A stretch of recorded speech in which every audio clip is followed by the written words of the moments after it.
এমন লোহার হাতুড়ি দিয়া পিটাবে রে যুবক, যে একটা বাড়ি দিলে পুরো দুনিয়ার এই পাশ থেকে ওই পাশে চিৎকারের আওয়াজ শোনা যাবে। ওয়ালাহুম মাকামিউ মিন হাদীদ কুল্লামা আরাদু আন ইয়াখরুজু মিনহা মিন গাম্মিন উঈদু ফিহা ওয়া যুকু আযাবাল হারিক। এত লোহার বড় বড় দুর্মুজ দিয়ে হাতুড়ি দিয়া পিটাবে, তারপরে আল্লাহ চেহারাটা বিকৃত করে দিবে। এরপরে নবী বলেন আলজু, জাহান্নামের আরেকটা শাস্তি হবে, আল্লাহ রাব্বুল আলামিন প্রচন্ড ক্ষুধা জাহান্নামীদেরকে দিবেন। ও আমার ভাইরা, যুবক ভাইরা, চোখ বন্ধ করে কোনো আওয়াজ না করে শেষ হাদিসটা শুনে যাও। নবী বলেন প্রচন্ড ক্ষুধা আল্লাহ দিবেন। ফায়াস্তাগীসুনা বিতুআম, জাহান্নামীরা আল্লাহর কাছে খাবার চাইবে, আল্লাহ খাবার দেন গো আল্লাহ, প্রচন্ড ক্ষুধা লাগছে। এই কেমন ক্ষুধা আপনি দিলে আয় আল্লাহ, দুনিয়ায় তো 3 বেলা নয়, কোনো দিন 5-6 বেলাও খেয়েছি, ক্ষুধা লাগলে খেয়েছি, কিন্তু জাহান্নামে কি এমন ক্ষুধা দিলেন, দুনিয়ায় তো এমন ক্ষুধা কখনো লাগে নাই। আল্লাহ সহ্য হয় না, খাবার দেন। ফায়ুগাসুনা বিতুআমিন যি গুসা, তখন আল্লাহ পাক তাদেরকে খাওয়ার জন্য কাঁটাওয়ালা একটা ফল দিবেন। ওই ফলের কথা আল্লাহ সূরা ওয়াকিয়ার মধ্যে ডাক দিয়া বলেন লাকিলুনা মিন শাজারিন মিন যাক্কুম।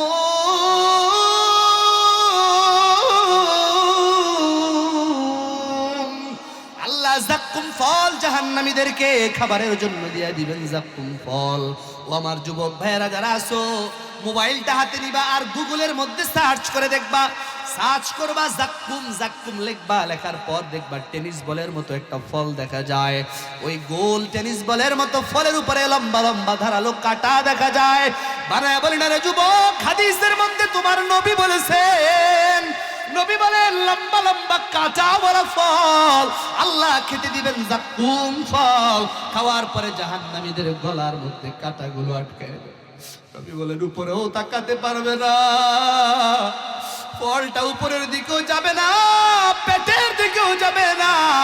এবার তাদের মনে উঠবে আল্লাহ, দুনিয়ায় গলায় তো খাবার আটকায় গেলে আমরা পানি খাইতাম। ফায়াস্তাগীসুনা বিশরাব, জাহান্নামীরা এবার আল্লাহর কাছে পানি চাইবে, আল্লাহ পানি দাও। ফায়ুগাসুনা বিল হামিম ওয়া ফি রিওয়ায়াতিন ফায়ুদফাউ ইলাইহিমুল হামিম বিকালালি বিল হাদিদ। তাদের সামনে জাহান্নামের ফেরেশতারা তাদেরকে খাবারের জন্য, পান করার জন্য জাহান্নামের 3000 বছর ধরে আগা জ্বালানো ফুটন্ত আগুনে গরম পড়া পানি তাদেরকে দিবেন। বলেন না নাউযুবিল্লাহ। শুধু ফুটন্ত গরম পানি নয় রে বাবা, ও আমার মা বোনেরা গো শুনো, ওই পানির মধ্যে বিকালালি বিল হাদিদ, ওই পানির মধ্যে লোহার লম্বা লম্বা তার কাটা থাকবে, পেরেক থাকবে, লম্বা লম্বা 1 ইঞ্চি 2 ইঞ্চি 1 আঙ্গুলের মতো লম্বা পেরেক থাকবে। এই লম্বা লম্বা লোহার পেরেক গুলো ফুটন্ত গরম পানির মধ্যে দিয়া আল্লাহর নবী বলেন জাহান্নামীদেরকে হাতের মধ্যে পানির গ্লাস ধরা দেওয়া হবে।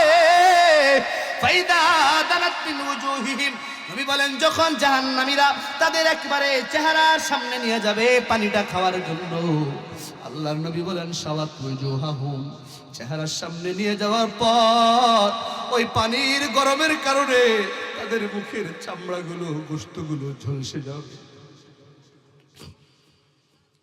তাদের চেহারার চামড়াগুলো পুড়ে যাবে, গোশতগুলো খসে খসে জমিনে পড়ে যাবে রে বিল পড়ার মুসলমান। এরপরে আল্লাহর নবী বলেন ওই জাহান্নামীরা মুখের চামড়া পুড়ে যাওয়ার পরেও ঢক ঢক করে গ্লাসটা মুখে নিয়ে পানিগুলো গিলে ফেলবে।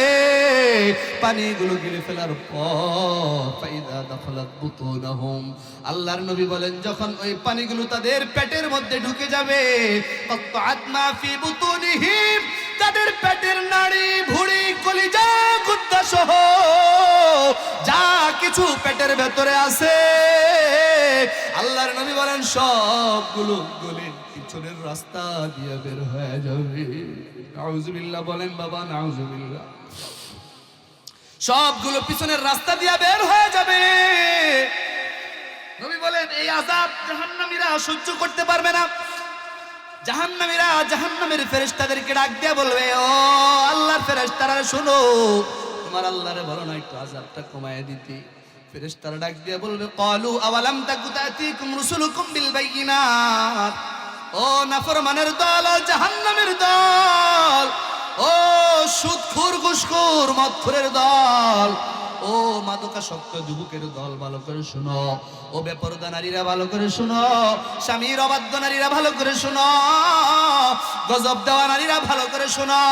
আল্লাহর ফেরেশতারা ডাক দিয়ে বলবে, তোমাদের কাছে কি কোরআন যায় নাই? তোমাদের কাছে কি রাসূলরা কিতাব নিয়ে যায় নাই? তোমাদের সামনে কি 6 তারিখে দুয়াজানি বিলপাড়া যুবকদের উদ্যোগে আয়োজিত মাহফিলে ঢাকা থেকে হুজুর আইসা কোরআনের কথা বলে নাই? তোমাদের কি জাহান্নামের কথা শোনা যায় নাই? তোমাদের কি জান্নাতের কথা বলে নাই? তখন জাহান্নামের ডাক দিয়া বলবে, হা হা হা, আমাদের কাছে রাসূল আসছে, কোরআনও আসছে, জুমার বয়ানে খতিব সাহেব বয়ান করেছে, মাহফিলে হুজুররাও বয়ান করেছে, সবই শুনেছি, কিন্তু কপালটা পোড়া, আমল করি নাই, নামাজ পড়ি নাই। তখন বয়ানগুলো কিছু মনে করি নাই, বুঝতে পারি নাই জাহান্নামের আযাব এত কঠিন, এজন্য আমি অবাধ্যতা করেছি। আল্লাহর দুনিয়ায় জান্নাতে যাওয়ার জন্য 4 কর্মসূচি পালন করি নাই, আমলগুলো করি নাই। এবার ফেরেশতারা বলবে, এবার ডেকে কোনো লাভ নাই, আল্লাহরে ডাকো। ওমা দুআউল কাফিরিনা ইল্লা ফি দালাল। তবে আল্লাহরে ডেকে কোনো লাভ নাই, আল্লাহ কাফেরদের দোয়া কবুল করে না। এবার 2 নাম্বার, তারা নিরাশ হইয়া জাহান্নামের দারোয়ান মালিক দারোয়ানকে ডাক দিবে, ওয়ানাদাউ ইয়া মালিক। মালিক দারোয়ানকে ডাকবে। আল্লাহ কোরআনে সেটাও বললেন। ডাকার পর নবী বলেন 100 200 1000 বছর পার হয়ে যাবে। 1000 বছর পর্যন্ত মালিক দারোয়ান কোনো জবাব দিবে না। 1000 বছর পর বলবে, ও জাহান্নামীরা বল, কি বলবা? এবার জাহান্নামীরা বলবে, লিয়াকুদি আলাইনা রাব্বুক। এ মালিক, তোমার রব রে বলো, একটা ফয়সালা করে দিতে, আর সহ্য হয় না, এভাবে আর কত সহ্য করা যায়? মালিক দারোয়ান বলবে, দুনিয়ায় সুযোগ ছিল, কেন আমল করবা না? ক্বালা ইন্নাকুম মাকিসুন, জাহান্নামে থাকতে থাকো। 3 নাম্বার, তারা নিরাশ হইয়া এবার সবাই মিলে জাহান্নামীরা কুকুরের মতো শুকরের মতো চিৎকার করবে, পুরো জাহান্নামে আওয়াজ। এবার তারা সবাই মিলে আল্লাহকে ডাক দিবে, ক্বালু রব্বানা গালাবাত আলাইনা শিকওয়াতুনা ওয়া কুন্না কওমান দাল্লিন। জাহান্নামীরা আল্লাহকে ডাক দিয়ে বলবে, আল্লাহ, দুনিয়ায় আমরা পোড়া কোপাইল্লা ছিলাম, আমরা দুনিয়ায় দুর্ভাগা ছিলাম, আমরা আমল করি নাই, আপনাকে ভয় পাই নাই, জাহান্নামের আগুনকে ভয় পাই নাই, আল্লাহ অন্যায় ছাড়ি নাই, আমল করি নাই গো আল্লাহ, আমাদের একটু মাফ করে দেন না, আযাব সহ্য হয় না, আল্লাহ আবার জাহান্নাম থেকে বের করে দাও, দুনিয়া আবার পাঠায় দাও, ফাইন উদনা ফাইন্না যালিমুন। দুনিয়ায় পাঠানোর পর যদি আমরা আবার পুনরায় গুনাহ করি তাহলে আমরা জালিম, আবার জাহান্নামে দিয়ে আল্লাহ একবার দুনিয়ায় পাঠায় দেন না। আল্লাহ বলবে, না না না বান্দা, আমি আল্লাহ তো আগেই বলে দিয়েছি, ইযা জাআ আজালুহুম লা ইস্তাখিরুনা সাআ ওয়া লা ইস্তাকদিমুন। বান্দা, আমি আল্লাহ তো আগেই বলে দিয়েছিলাম, লিকুল্লি উম্মাতিন আজাল, প্রত্যেকটা পুরুষের জন্য, প্রত্যেকটা বুড়ার জন্য, বুড়ির জন্য, যুবক যুবতীর জন্য, পুরুষ মহিলার জন্য কিন্তু নির্ধারিত একটা জীবন আছে, হায়াত আছে, ওটা শেষ হয়ে গেলে 1 সেকেন্ড আগেও হবে না, পরেও হবে না। আমি আল্লাহ তো আগেই বলেছি, কেন বুঝলা না? ক্বালা ইখসাউ ফিহা ওয়া লা তুকাল্লিমুন। আল্লাহ ডাক দিয়া বলে, নাফরমানের দল, যা যা যা, লাঞ্ছিত হইয়া, অপমানিত হইয়া, অপদস্থ হইয়া জাহান্নামের আগুন ভোগ করতে থাক, জাহান্নামের আযাব আমি আল্লাহর দেওয়া আযাব ভোগ কর, আর আমি আল্লাহর সাথে খবরদার আর কথা বলবি না। বলেন না নাউযুবিল্লাহ। আর জোরে আওয়াজ করে বলেন না নাউযুবিল্লাহ। কুজা কারুন, কুজা ফিরআউন, কুজা নমরুদ, শুধ হামান,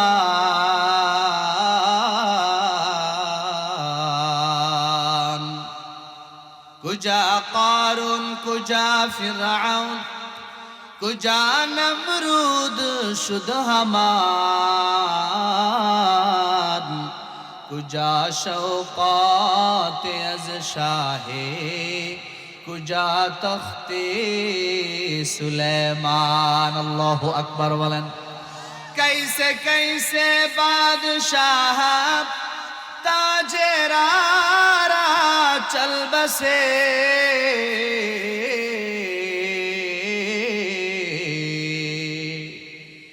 कैसे कैसे बादशाह ताजेरारा चल बसे वो खजीना बाला खाना शान शौकत क्या हुई कैसी कैसी खूबसूरती रानिया शाहजादिया तन बदन सब गल गई हूँ शिक्ल सूरत क्या हुई। अल्लाहु अकबर बोलें। ए दुआ জানিবিল পাড়ার মুসলমান ইমানদার আল্লাহর গোলাম, কবি ডাক দিয়া বলেন, পৃথিবীর মধ্যে বহু ক্ষমতাশীল পাওয়ারফুল লোকগুলো ছিল, মুসলমানও ছিল, কাফের ছিল, যারা নিজেদেরকে বড় রব দাবি করেছিল। কবি ডাক দিয়া বলে, কুজা কারুন, কোথায় কারুন? এত বড় সম্পদশালী কারুন দুনিয়ায় ছিল। রব্বুল আলামিন কারুনের চাইতে বড় সম্পদশালী দুনিয়ায় আর কাউকে বানান নাই। কারুন বড় সম্পদের মালিক হয়ে রবের সাথে অবাধ্যতা করেছিল, আল্লাহকে মানতে চায় নাই। এত বড় সম্পদশালী কারুন আওয়াজ করে বলেন তো দুনিয়ায় আসেনি? একটু জোরে বলেন না বাবা, আসেনি? কুজা ফিরাউন, কবি বলে 2 নম্বর ফেরাউন মিশরের গদিতে বসে নিজেকে বড় রব দাবি করেছিল। আল্লাহ সূরা নাজিআতের মধ্যে উল্লেখ করেন, ফেরাউন রাজত্বের সিংহাসনে বসে মিশরের মানুষগুলোকে ডাক দিয়া বলে, فقال انا ربكم الاعلى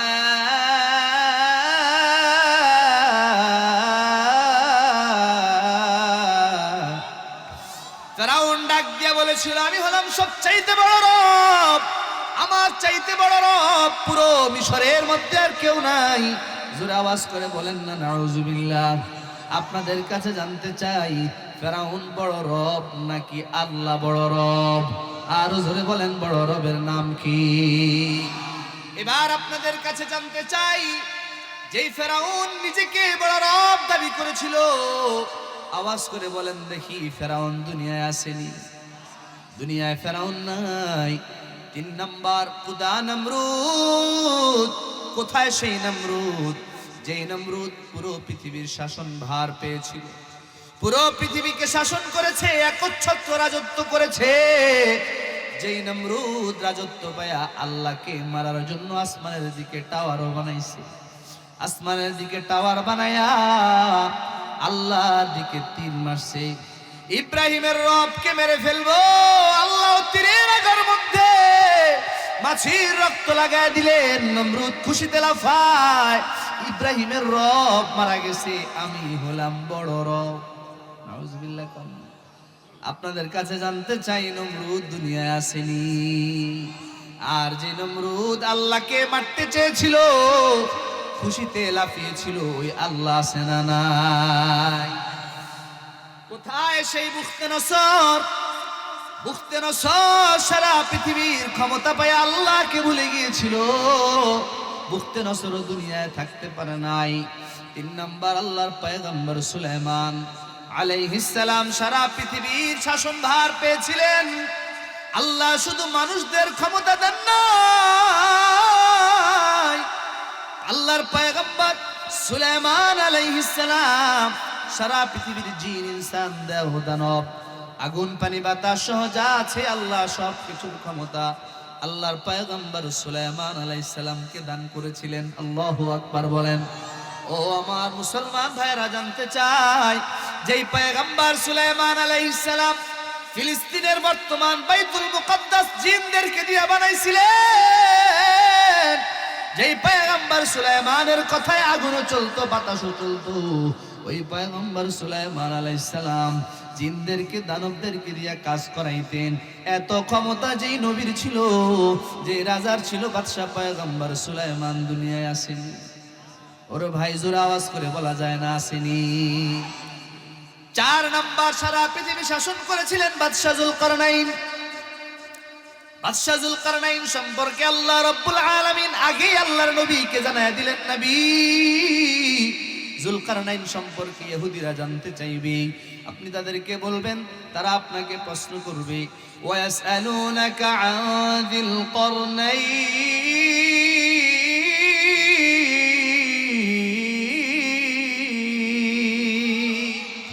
আয় নবী, তারা আপনাকে বাদশা যুলকারনাইন সম্পর্কে প্রশ্ন করবে। বাদশা যুলকারনাইন কেমন ক্ষমতাধর বাদশা ছিলেন? আল্লাহ তারে 100-200 বছর না, মুসলমান পুরো পৃথিবীর বাদশা যুলকারনাইনকে আল্লাহ 1600 বছর, মানে 1600 বছর হায়াত আল্লাহ দিয়েছিলেন। সুবহানাল্লাহ কইতে মন চায় না? 1600 বছর হায়াত পেয়েছিলেন। লম্বা মানুষটা কত বেশি ছিল? বাইতুল মুকাদ্দাস থেকে আলেকজান্দ্রিয়া শহর, ফিলিস্তিন যাবেন, এখনো কবর আছে। আলেকজান্দ্রিয়া শহরের মধ্যে, ইস্কান্দারিয়া শহরের মধ্যে বাদশা যুলকারনাইনের কবরটা এখনো আছে, লম্বায় 40 ফুট। সুবহানাল্লাহ, 40 ফুট লম্বা কবরের মানুষটা, 40 ফুট লম্বা মানুষটা 1600 বছর হায়াত পেয়েছিলেন। আল্লাহ একটা মুজিজার ঘোড়া দিয়েছিলেন, যে মুজিজার ঘোড়াটা এক কদমে 12,000 কিলোমিটার পর্যন্ত যাইতো। আল্লাহু আকবার বলেন। ওই ঘোড়া দিয়া বাদশা যুলকারনাইন পুরো পৃথিবী 2 বার ঘুরেছিলেন। এত ক্ষমতাধর বাদশা যুলকারনাইন, যিনি ইয়াজুজ আর মাজুজের মাঝখানে আর দুনিয়ার মানুষদের মাঝখানে সীসা দিয়া দেওয়াল উঠাইছিলেন। আল্লাহ পবিত্র কোরআনে পুরো ঘটনা বললেন। ও বাবা, জানতে চাই ওই বাদশা যুলকারনাইন পাওয়ারফুল এই বাদশা 1600 বছর হায়াত পাইয়া, লম্বায় 40 ফুট হইয়া পুরো পৃথিবী 2 বার ভ্রমণ করিয়া, সফর করিয়া, আপনাদের কাছে জানতে চাই দুনিয়ায় থাকতে পারছেন না, চলে গেছে? শুধু তাই না, এবার আসেন পয়গম্বর সহ বাদশা 4 জন যারা সারা পৃথিবী শাসন করেছিলেন, অর্ধজাহান শাসন করেছিলেন। আল্লাহর নবীর সাহাবী হযরতে ওমর ইবনুল খাত্তাব, খলিফাতুল মুসলিমিন, তিনিও দুনিয়ায় নাই। আবু বকর, উসমান, আলীও দুনিয়ায় নাই। সারা পৃথিবী শাসন করেছিল, খেলাফতের মধ্যে ছিল উমাইয়া খেলাফত, সেলজুক খেলাফত, আব্বাসি খেলাফত, উসমানী খেলাফতের কত বড় বড় রাজা বাদশা, কত ক্ষমতাধর ছিল। স্পেন শাসন করেছিল মুসলমানরা 850 বছর, হিন্দুস্তান শাসন করেছিল মুসলমানরা 750 বছর। ও মুসলমান, জানতে চাই এত শত শত হাজার বছর ধরে কত ক্ষমতাধর বাদশা দুনিয়ায় ছিল? কেউ দুনিয়ায় নাই। কবি তারপরে ডাক দিয়ে বলে, কাইসে কাইসে বাদশাহ তাজরারা চলবাসে। কত বড় বড় বাদশা ছিল, কত বড় বড় ব্যবসায়ী ছিল, যাদের ব্যবসার টাকায় পুরো এলাকার মধ্যে তারা নাম করা ছিল, যারা বড় ব্যবসায়ী হিসেবে পুরো দুনিয়ায় নাম করা ছিল। এমন নামকারী ব্যবসা দুনিয়ায় বর্তমানে আছে না নাই? জোরে বলেন, আছে না নাই? কত বড় বড় ব্যবসায়ী আছে। কবি বলে, ডাক দিয়ে দেখো, তাকে দেখো, কত বাদশা, কত ব্যবসায়ী দুনিয়ায় রাজত্ব করেছিল, তারা এখন নাই, তাদের শরীরটাও গলে গিয়েছে। 4 নাম্বার কবি ডাক দিয়ে বলে, কাইসে কাইসে খুবসুরাতি। ও আমার বিলপাড়ার মা বোনেরা, ও আমার সুন্দরী যুবতী বোনেরা যারা আছো, দিলের কান দিয়ে শুনো। কবি ডাক দিয়া বলে, তোমার মতো কত সুন্দরী রাজকন্যারা, রাজরানীরা, যুবতীরা, যে একটা সুন্দরী যুবকের জন্য হাজার হাজার যুবক পর্যন্ত পাগল ছিল, কত রাজকন্যার জন্য শত শত যুবক পাগল ছিল। তুমি, তোমার চেহারাটা সুন্দর, তোমার চামড়াটা সুন্দর, তুমি বড়াই করো। কবি বলে, ডাক দিয়ে দেখো, তাকায় দেখো, তোমার আগের কত রাজকন্যা, কত রাজরানী যার সুন্দর যে পুরা দুনিয়া পাগল ছিল, ওই সুন্দরী রমণীরাও কবরের নিচে চলে গিয়েছে। তাদের শরীরটাও পোকামাকড় খেয়ে ফেলেছে, তাদের সুন্দর চেহারাটার মধ্যেও পোকা ধরেছে, তাদের সুন্দর দেহটার মধ্যেও পোকা ধরেছে। 90 দিন পর ওই সুন্দরী শরীরটা, চেহারাটা মাটির সাথে মিশে গিয়েছে। শুধু হাড় দেখা যায়, 100 বছর পার হয়ে গেলে হাড়গুলো খুঁজে পাওয়া যায় না। ও আমার যুবতী মা বোনেরা যারা আছো, ভালো করে শোনো। কবি বলে কেউ দুনিয়ায় থাকতে পারে নাই, রাজা বাদশারাও থাকতে পারে নাই, সুন্দরী রমণীরাও থাকতে পারে নাই। ও বিলপাড়ার আমার যুবক ভাইয়ারা, বাবাজিরা, মা বোনেরা, আওয়াজ করে বলেন তো দেখি, আমরাও থাকবো না চলে যেতে হবে? এবার একটু জোরে আওয়াজ করে বলেন, থাকবো না চলে যাব। দিলটা নরম করে ভালো করে বুঝেন, দুনিয়ায় থাকা যাবে না বাবা, বুঝে আসছেনি? দুনিয়ায় যে থাকা যাবে না বুঝে আসছে কার কার? একটু হাত দেখান, লিল্লাহি তাকবীর। জোরে আওয়াজ করে লিল্লাহি তাকবীর। দুনিয়ায় থাকা যাবে না, এই কথা স্পষ্ট হলো। এবার আসেন, দুনিয়ায় যেহেতু থাকা যাবে না, চলে যেতে হবে। যাব কোন জায়গায়? যাওয়ার জন্য আল্লাহ জায়গা রাখছেন দুইটা। এক নাম্বার জায়গা আল্লাহ সূরা ওয়াকিয়ার মধ্যে বলেন, বান্দা ও আমার বান্দিরা ভালো করে শুনো, দুনিয়ায় তো থাকার জায়গা না, বুঝলা? দুনিয়া থেকে যাইবা, কোন জায়গায় যাইবা ভালো করে পছন্দ করে তারপরে আসবা। আমি আল্লাহ জায়গা রাখলাম দুইটা। এক নাম্বার আসহাবুল ইয়ামিন, 2 নাম্বার আসহাবুশ শিমাল। আসহাবুল ইয়ামিন ডান দিক ওয়ালা জান্নাত, ওয়া আসহাবুশ শিমাল বাম দিক ওয়ালা জাহান্নাম। ও বিলপাড়ার বাবাজি, যুবক ভাই, মা বোনেরা, জানতে চাই যাওয়ার জায়গা আল্লাহ রেখেছেন কয়টা? আরে ভাই জোরে আওয়াজ করে বলতে হবে, জোরে বলেন কয়টা? 1 নাম্বার জান্নাত, 2 নাম্বার জাহান্নাম। এবার বুঝে শুনে জবাব দিবেন, যাব কোন জায়গায়, জান্নাতে না জাহান্নাম? আর একটু জোরে বলেন না, সবাই মনে হয় চায় না। জোরে বলেন, কোথায়, জান্নাত না জাহান্নাম? আরো জোরে, জান্নাত না জাহান্নাম? দেখি কারা কারা জান্নাতে যেতে চাই না, হাত তোলেন। জান্নাতে যেতে চান না? 8-10 জন চায় না, দেখি কারা কারা চান, এবার হাত তোলেন দেখি। মাশাআল্লাহ, নারে তাকবীর, লিল্লাহি তাকবীর। আল্লাহ সকলকে একসাথে জান্নাতে যাওয়ার তৌফিক দেন, চিল্লায়ে বলেন আমিন। তাহলে আমরা দুনিয়ায় থাকতে পারবো না, চলে যাব। যাওয়ার জায়গা আল্লাহ রেখেছেন দুইটা, জান্নাত জাহান্নাম। যাব কোথায়? জান্নাতে। সবাই যাব কোথায়? সবাই সিদ্ধান্ত নিছেন তো জান্নাতে যাবেন? আচ্ছা, জান্নাতে না যাওয়ার তো কোনো উপায় নাই, জাহান্নামে তো যাওয়ার কোনো সুযোগ নাই। কারণ আমরা বাবা মার সাথে ছিলাম জান্নাতে, এই কথাটা মনে রাখবেন। বাবা মার সাথে ছিলাম জান্নাতে, আবার যাব জান্নাতে। মাত্রই তো বললেন, বাবা মার সাথে আব্বাজান আদম আলাইহিস সালামের মেরুদণ্ডের হাড়ের ভেতরে জান্নাতে আমরা সবাই ছিলাম। সুবহানাল্লাহ বলেন। তাহলে আমরা ছিলাম কোথায়? জান্নাতে। আর ভাই নিজের আসল জায়গাটা একটু চিনেন না? সবাই জোরে আওয়াজ করে বলেন দেখি, ছিলাম কোথায়, আবার যাব কোথায়? আবার ছিলাম কোথায়, যাব কোথায়? দুনিয়ায় কেন আসলাম? ছিলাম জান্নাতে, যাব জান্নাতে। দুনিয়ায় কেন আসলাম? দুনিয়ায় আসলাম হলো জান্নাতটাকে নিজের নামে রেজিস্ট্রেশন করে নেওয়ার জন্য। সুবহানাল্লাহ। ফর এক্সাম্পল, টাঙ্গাইল শহরে গেলেন অথবা ঢাকা শহরেই গেলেন, কাছেই তো। যাওয়ার পর একটা ফ্ল্যাট কিনবেন 50 লক্ষ টাকা দিয়ে, অথবা 1300 স্কোয়ার ফিটের 70-80 লক্ষ টাকা দিয়ে একটা ফ্ল্যাট কিনবেন। ফ্ল্যাটটা দেখলেন, পছন্দ করলেন, পছন্দ করে এমন সোফায় বসলেন। সোফায় বসে বলতেছেন, এই ফ্ল্যাটের মালিক আমি। বলেন দেখি, দাবিটা সত্য না মিথ্যা?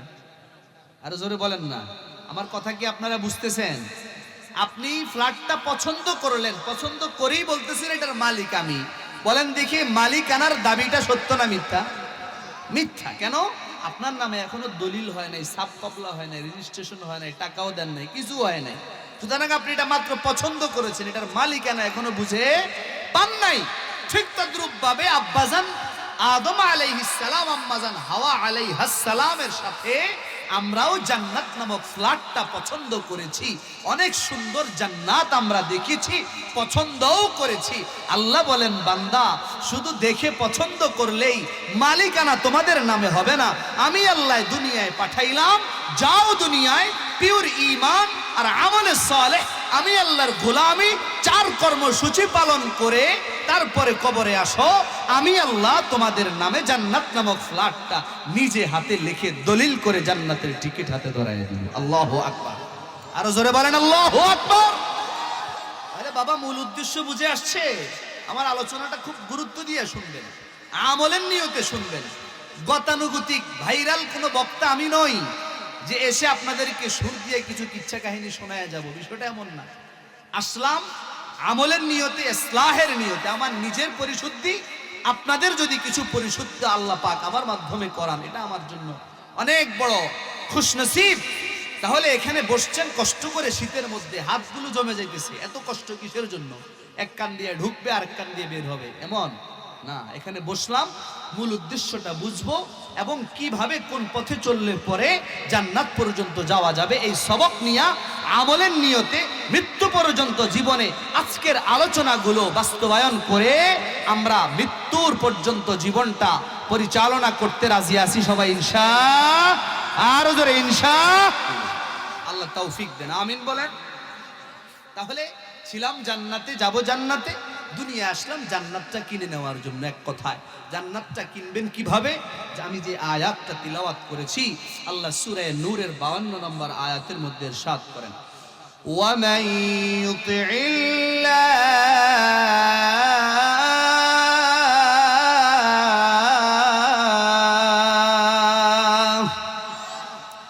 ওয়ামান ইউতি'িল্লাহ ওয়া রাসূলাহু ওয়া ইয়াখশাল্লাহ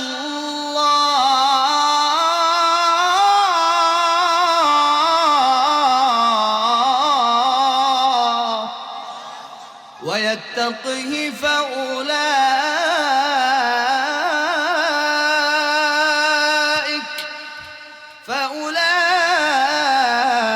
فأولئك هم الفائزون।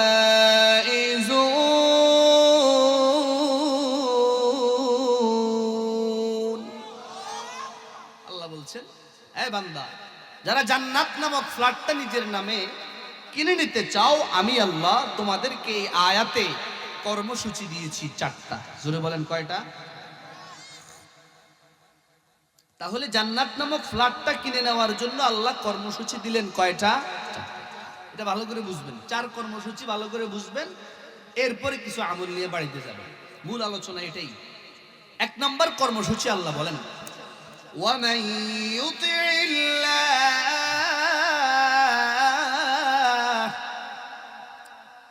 আনুগত্য করবা একমাত্র আল্লাহর। সুবহানাল্লাহ।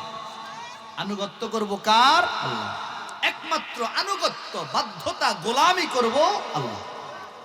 আল্লাহর গোলামি ছাড়া, আল্লাহর ইবাদত করা ছাড়া, আল্লাহর বন্দেগী করা ছাড়া কেউ জান্নাতে যেতে পারবে? আরো জোরে বলেন, পারবে? 1 নম্বর কর্মসূচি দিলেন আল্লাহ, আমি আল্লাহর আনুগত্য করব। আল্লাহর আনুগত্য কি জিনিস ভালো করে বুঝবেন। পবিত্র কোরআনের সূরা ফাতিহা থেকে সূরা নাসের শেষ আয়াত পর্যন্ত 6236টা অথবা 6666টা আয়াত আল্লাহ নাযিল করলেন।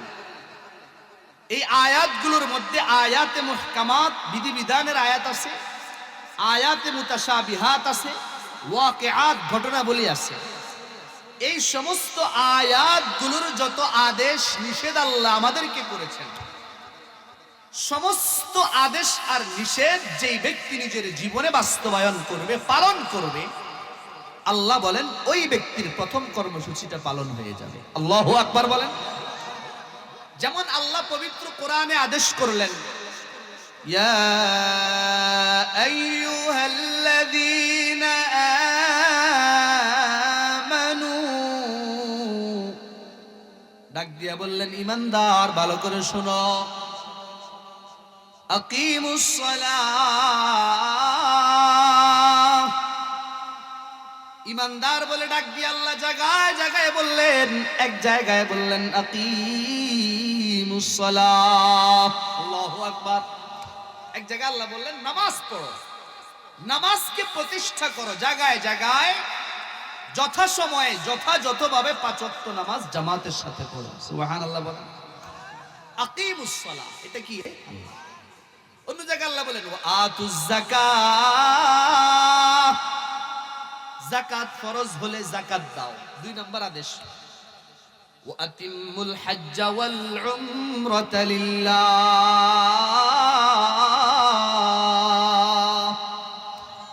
যদি হজ ফরজ হয় আল্লাহর জন্য হজ করো, উমরা করো। সুবহানাল্লাহ বলেন। এই যে তিনটা কথা বললাম, তিনোটা আদেশ আমাদেরকে দিয়েছেন কে? আল্লাহ।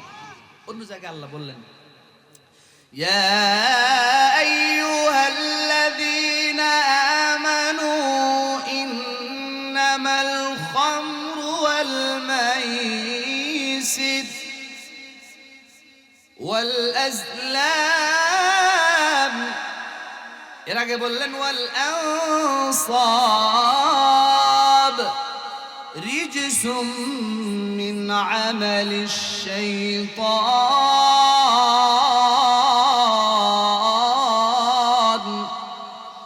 ফাজতানিবুহু লাআল্লাকুম তুফলিহুন।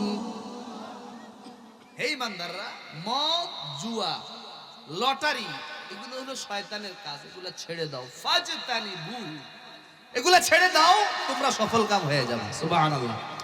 এই যে আল্লাহ তিনটা আদেশ দিলেন, তোমরা নামাজ পড়ো, রোজা রাখো, হজ করো। আমি কয়েকটা উদাহরণ দিচ্ছি। এই তিনটা আদেশ আল্লাহ দিলেন, এগুলা করো। মদ, জুয়া, লটারি তিন ব্যাপারে আল্লাহ বললেন এগুলো করিও না। তাহলে তিনটা আদেশের কথা বললাম, তিনটা নিষেধের কথা বললাম। আল্লাহ বলেন এভাবে আমার সমস্ত আদেশ যারা মানবে আর সমস্ত নিষেধগুলোকে নিজের জীবনে বাস্তবায়ন করবে, মানে বেঁচে থাকবে, আল্লাহ বলেন ওই ব্যক্তি আমি আল্লাহর জান্নাতে আসার 4 কর্মসূচির প্রথম কর্মসূচি পালন করে ফেলবে। সুবহানাল্লাহ। তাহলে আনুগত্য হবে কার?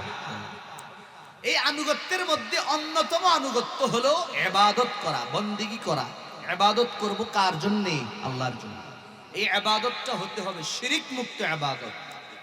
তাহলে প্রথম কর্মসূচির একটা অন্যতম পয়েন্ট হলো শিরিক মুক্ত ইবাদত। বলেন কি মুক্ত ইবাদত? যে ইবাদতে কাউকে আল্লাহর সাথে শরীক করা যাবে না। শিরিক মুক্ত ইবাদত। সিজদা করব মসজিদে গিয়ে একমাত্র কাকে? শিরিক মুক্ত ইবাদতের পুরস্কারটা কি? একটু ভালো করে শুনবেন। হাদিসের কিতাবের নাম সহিহুল বুখারী। বুখারী শরীফের 1396 নম্বর হাদিস, 1396। এই হাদিসের বর্ণনাকারী হযরতে আবু আইয়ুব আনসারী রাদিয়াল্লাহু তাআলা আনহু। عن أبي أيوب الأنصاري رضي الله تعالى عنه قال جاء رجل إلى رسول الله صلى الله عليه وسلم আল্লাহর নবীর একজন সাহাবী নবীর দরবারে আসলেন। আয়েশা বললেন দুল্লানি আলা আমালিন আমালুহু ইউদনিনি মিনাল জান্নাহ ওয়া ইউবাইদুনি মিনান নার। ইয়া রাসূলুল্লাহ, ইয়া হাবিবাল্লাহ, আমি আপনার কাছে আসছি, আমার এমন কিছু আমল শিখায় দেন যে আমলগুলো করলে পরে আমি জান্নাতের কাছে চলে যাব, জাহান্নাম থেকে দূরে সরে যাব। সুবহানাল্লাহ। আচ্ছা, আপনাদের কাছে জানতে চাই, ও বিলপাড়ার যুবক ভাইয়েরা, বাবাজিরা, এই আমলগুলো আমাদেরও জানার দরকার আছে না নাই? শুধু জানবো না, বাস্তবেও আমল করব। আল্লাহর নবীকে প্রশ্ন করলেন, ইয়া রাসূলুল্লাহ, এমন কিছু আমল শিখায় দেন, এমন কিছু আমলের কথা আমারে বলে দেন যে আমলগুলো করলে আমি জান্নাতের কাছে যাব, জাহান্নাম থেকে দূরে যাব। আল্লাহর নবী বলেন, সাহাবীরে ভালো করে শুনো, 1 নাম্বার তা'বুদুল্লাহ।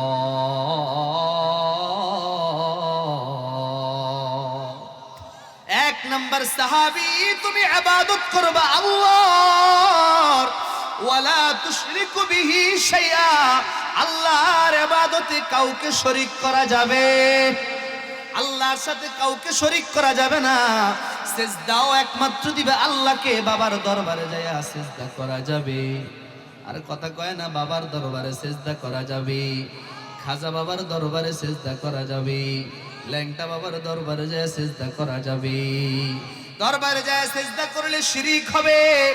আর আল্লাহ বলে, ইন্নামাল মুশরিকুনা নাজাস, যত মুশরিক আছে যারা আল্লাহর সাথে শিরিক করে, যারা ইবাদতে শিরিক করে, যারা কথায় শিরিক করে, আল্লাহর জাতের সাথে শিরিক করে, আল্লাহর সিফাতের সাথে শিরিক করে, বলে আমার পোলাটা আমেরিকা থেকে আমারে খাওয়ায়, এমন কথা কয় কি কয় না? আমার ছেলেটা সৌদি আরব থেকে খাওয়ায়, আমার ছেলেটা জাপান থেকে খাওয়ায়, মানে আমার ছেলে খাওয়ায়। আল্লাহ বলে না না বান্দা, তোমার ছেলের খাওয়ানোর কোনো শক্তি নাই, তোমারে খাওয়ানোর একমাত্র মালিক। জোরে আওয়াজ করে বলেন কে? আল্লাহ তোমারে খাওয়ায়, আল্লাহ আমারে খাওয়ায়। এই জন্য আমার মা বোনেরা, আমার বাবাজিরা, কথা বলার ক্ষেত্রে যাতে আল্লাহর সাথে শিরিক না হয়ে যায়।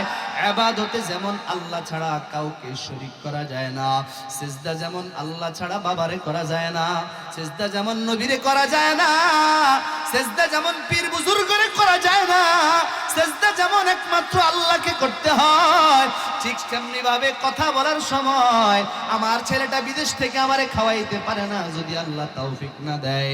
ও বাবা তাকায় দেখো, তোমার ছেলেটা বিদেশে থেকে 1 লক্ষ টাকা বেতন পায়, তোমার ভাতিজাও বিদেশে গিয়েছে কিন্তু 6 মাস ধরে চাকরি নাই, এমন হয় কি হয় না?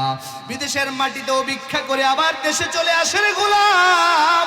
আল্লাহ বুঝাইলেন বান্দা, দেখ দেখ দেখ, তোর সন্তানের খাওয়ানোর কোনো তৌফিক নাই, তোর সন্তানের খাওয়ানোর কোনো সক্ষমতা নাই। আমি আল্লাহ যারে রিজিক দিয়েছি, আমি আল্লাহ যাকে কামানোর তৌফিক দিয়েছি, সেই রুজি করতে পারে, সেই কামাতে পারে। বুঝা গেল আমি আল্লাহ যারে দেই সেই রিজিক পায়। এবার বুঝা গেল রিজিক দেওয়ার মালিক কে? আরো জোরে বলা যাবে কি রিজিক দেওয়ার মালিক কে?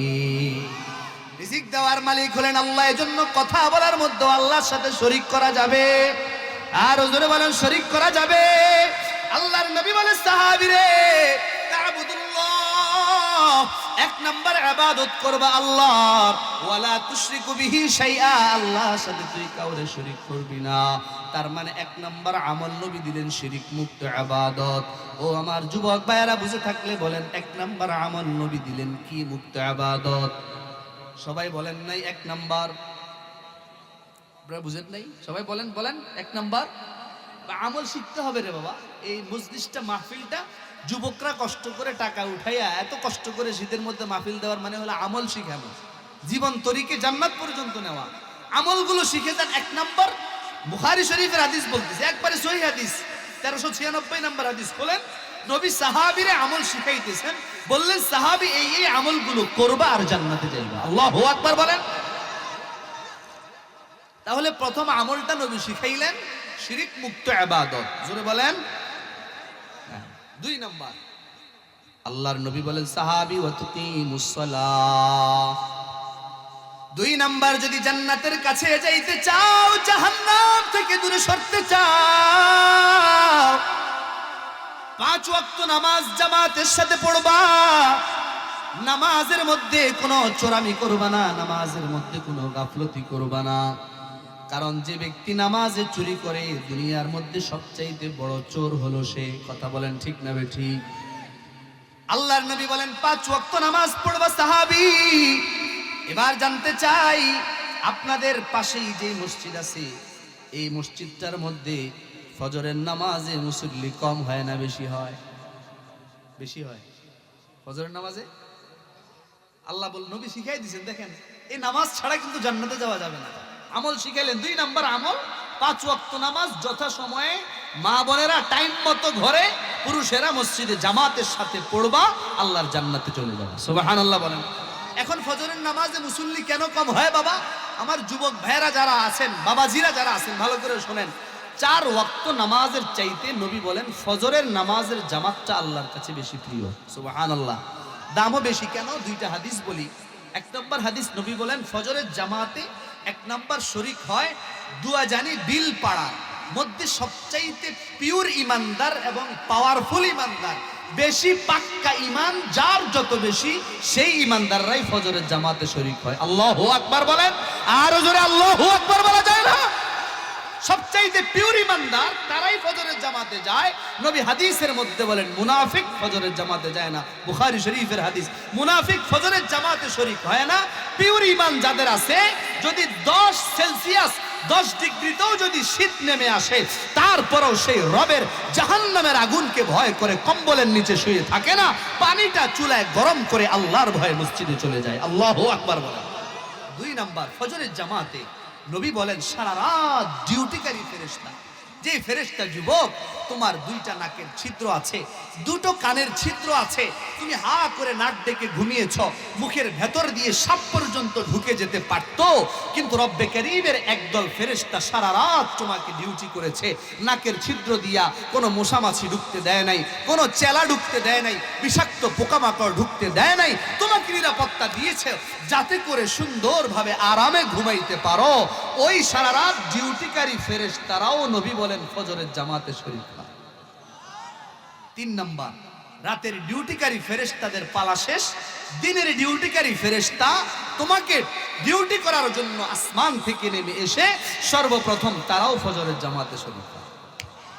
আল্লাহু আকবার জোরে বলেন না আল্লাহু আকবার।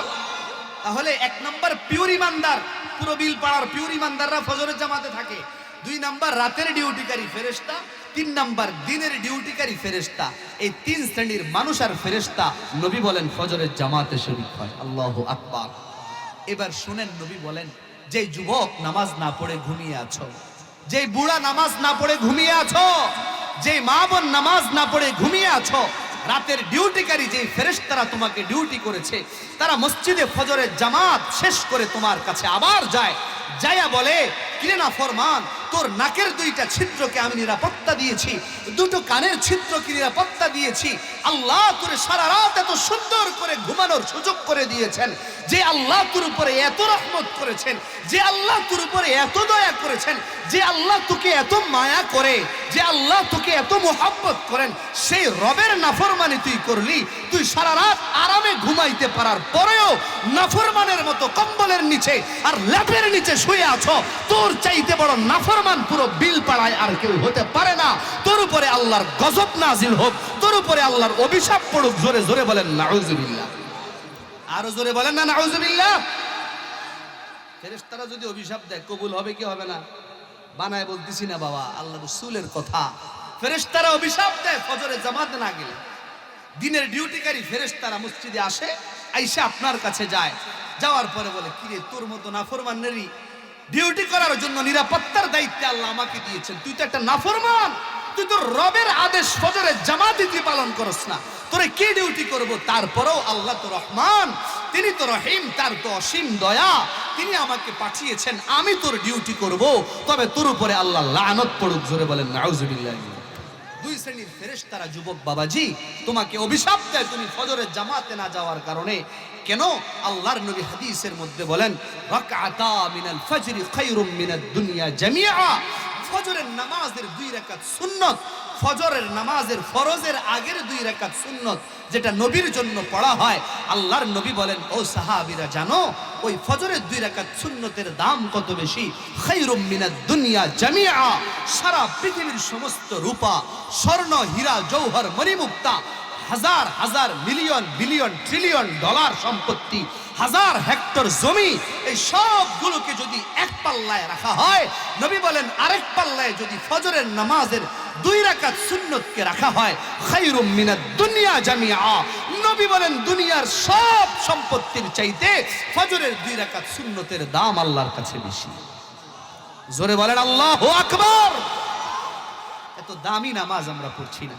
এবার নবী ডাক দিয়ে বলে যুবক, ও আমার বান্দারা, ও আমার উম্মতেরা, আল্লাহর বান্দারা শুনো, যদি ফজরের 2 রাকাত সুন্নতের এত দাম হয়, এবার বুঝো যে 2 রাকাত ফরজ আল্লাহর জন্য পড়বা সেটার দাম কত বেশি। আল্লাহু আকবার।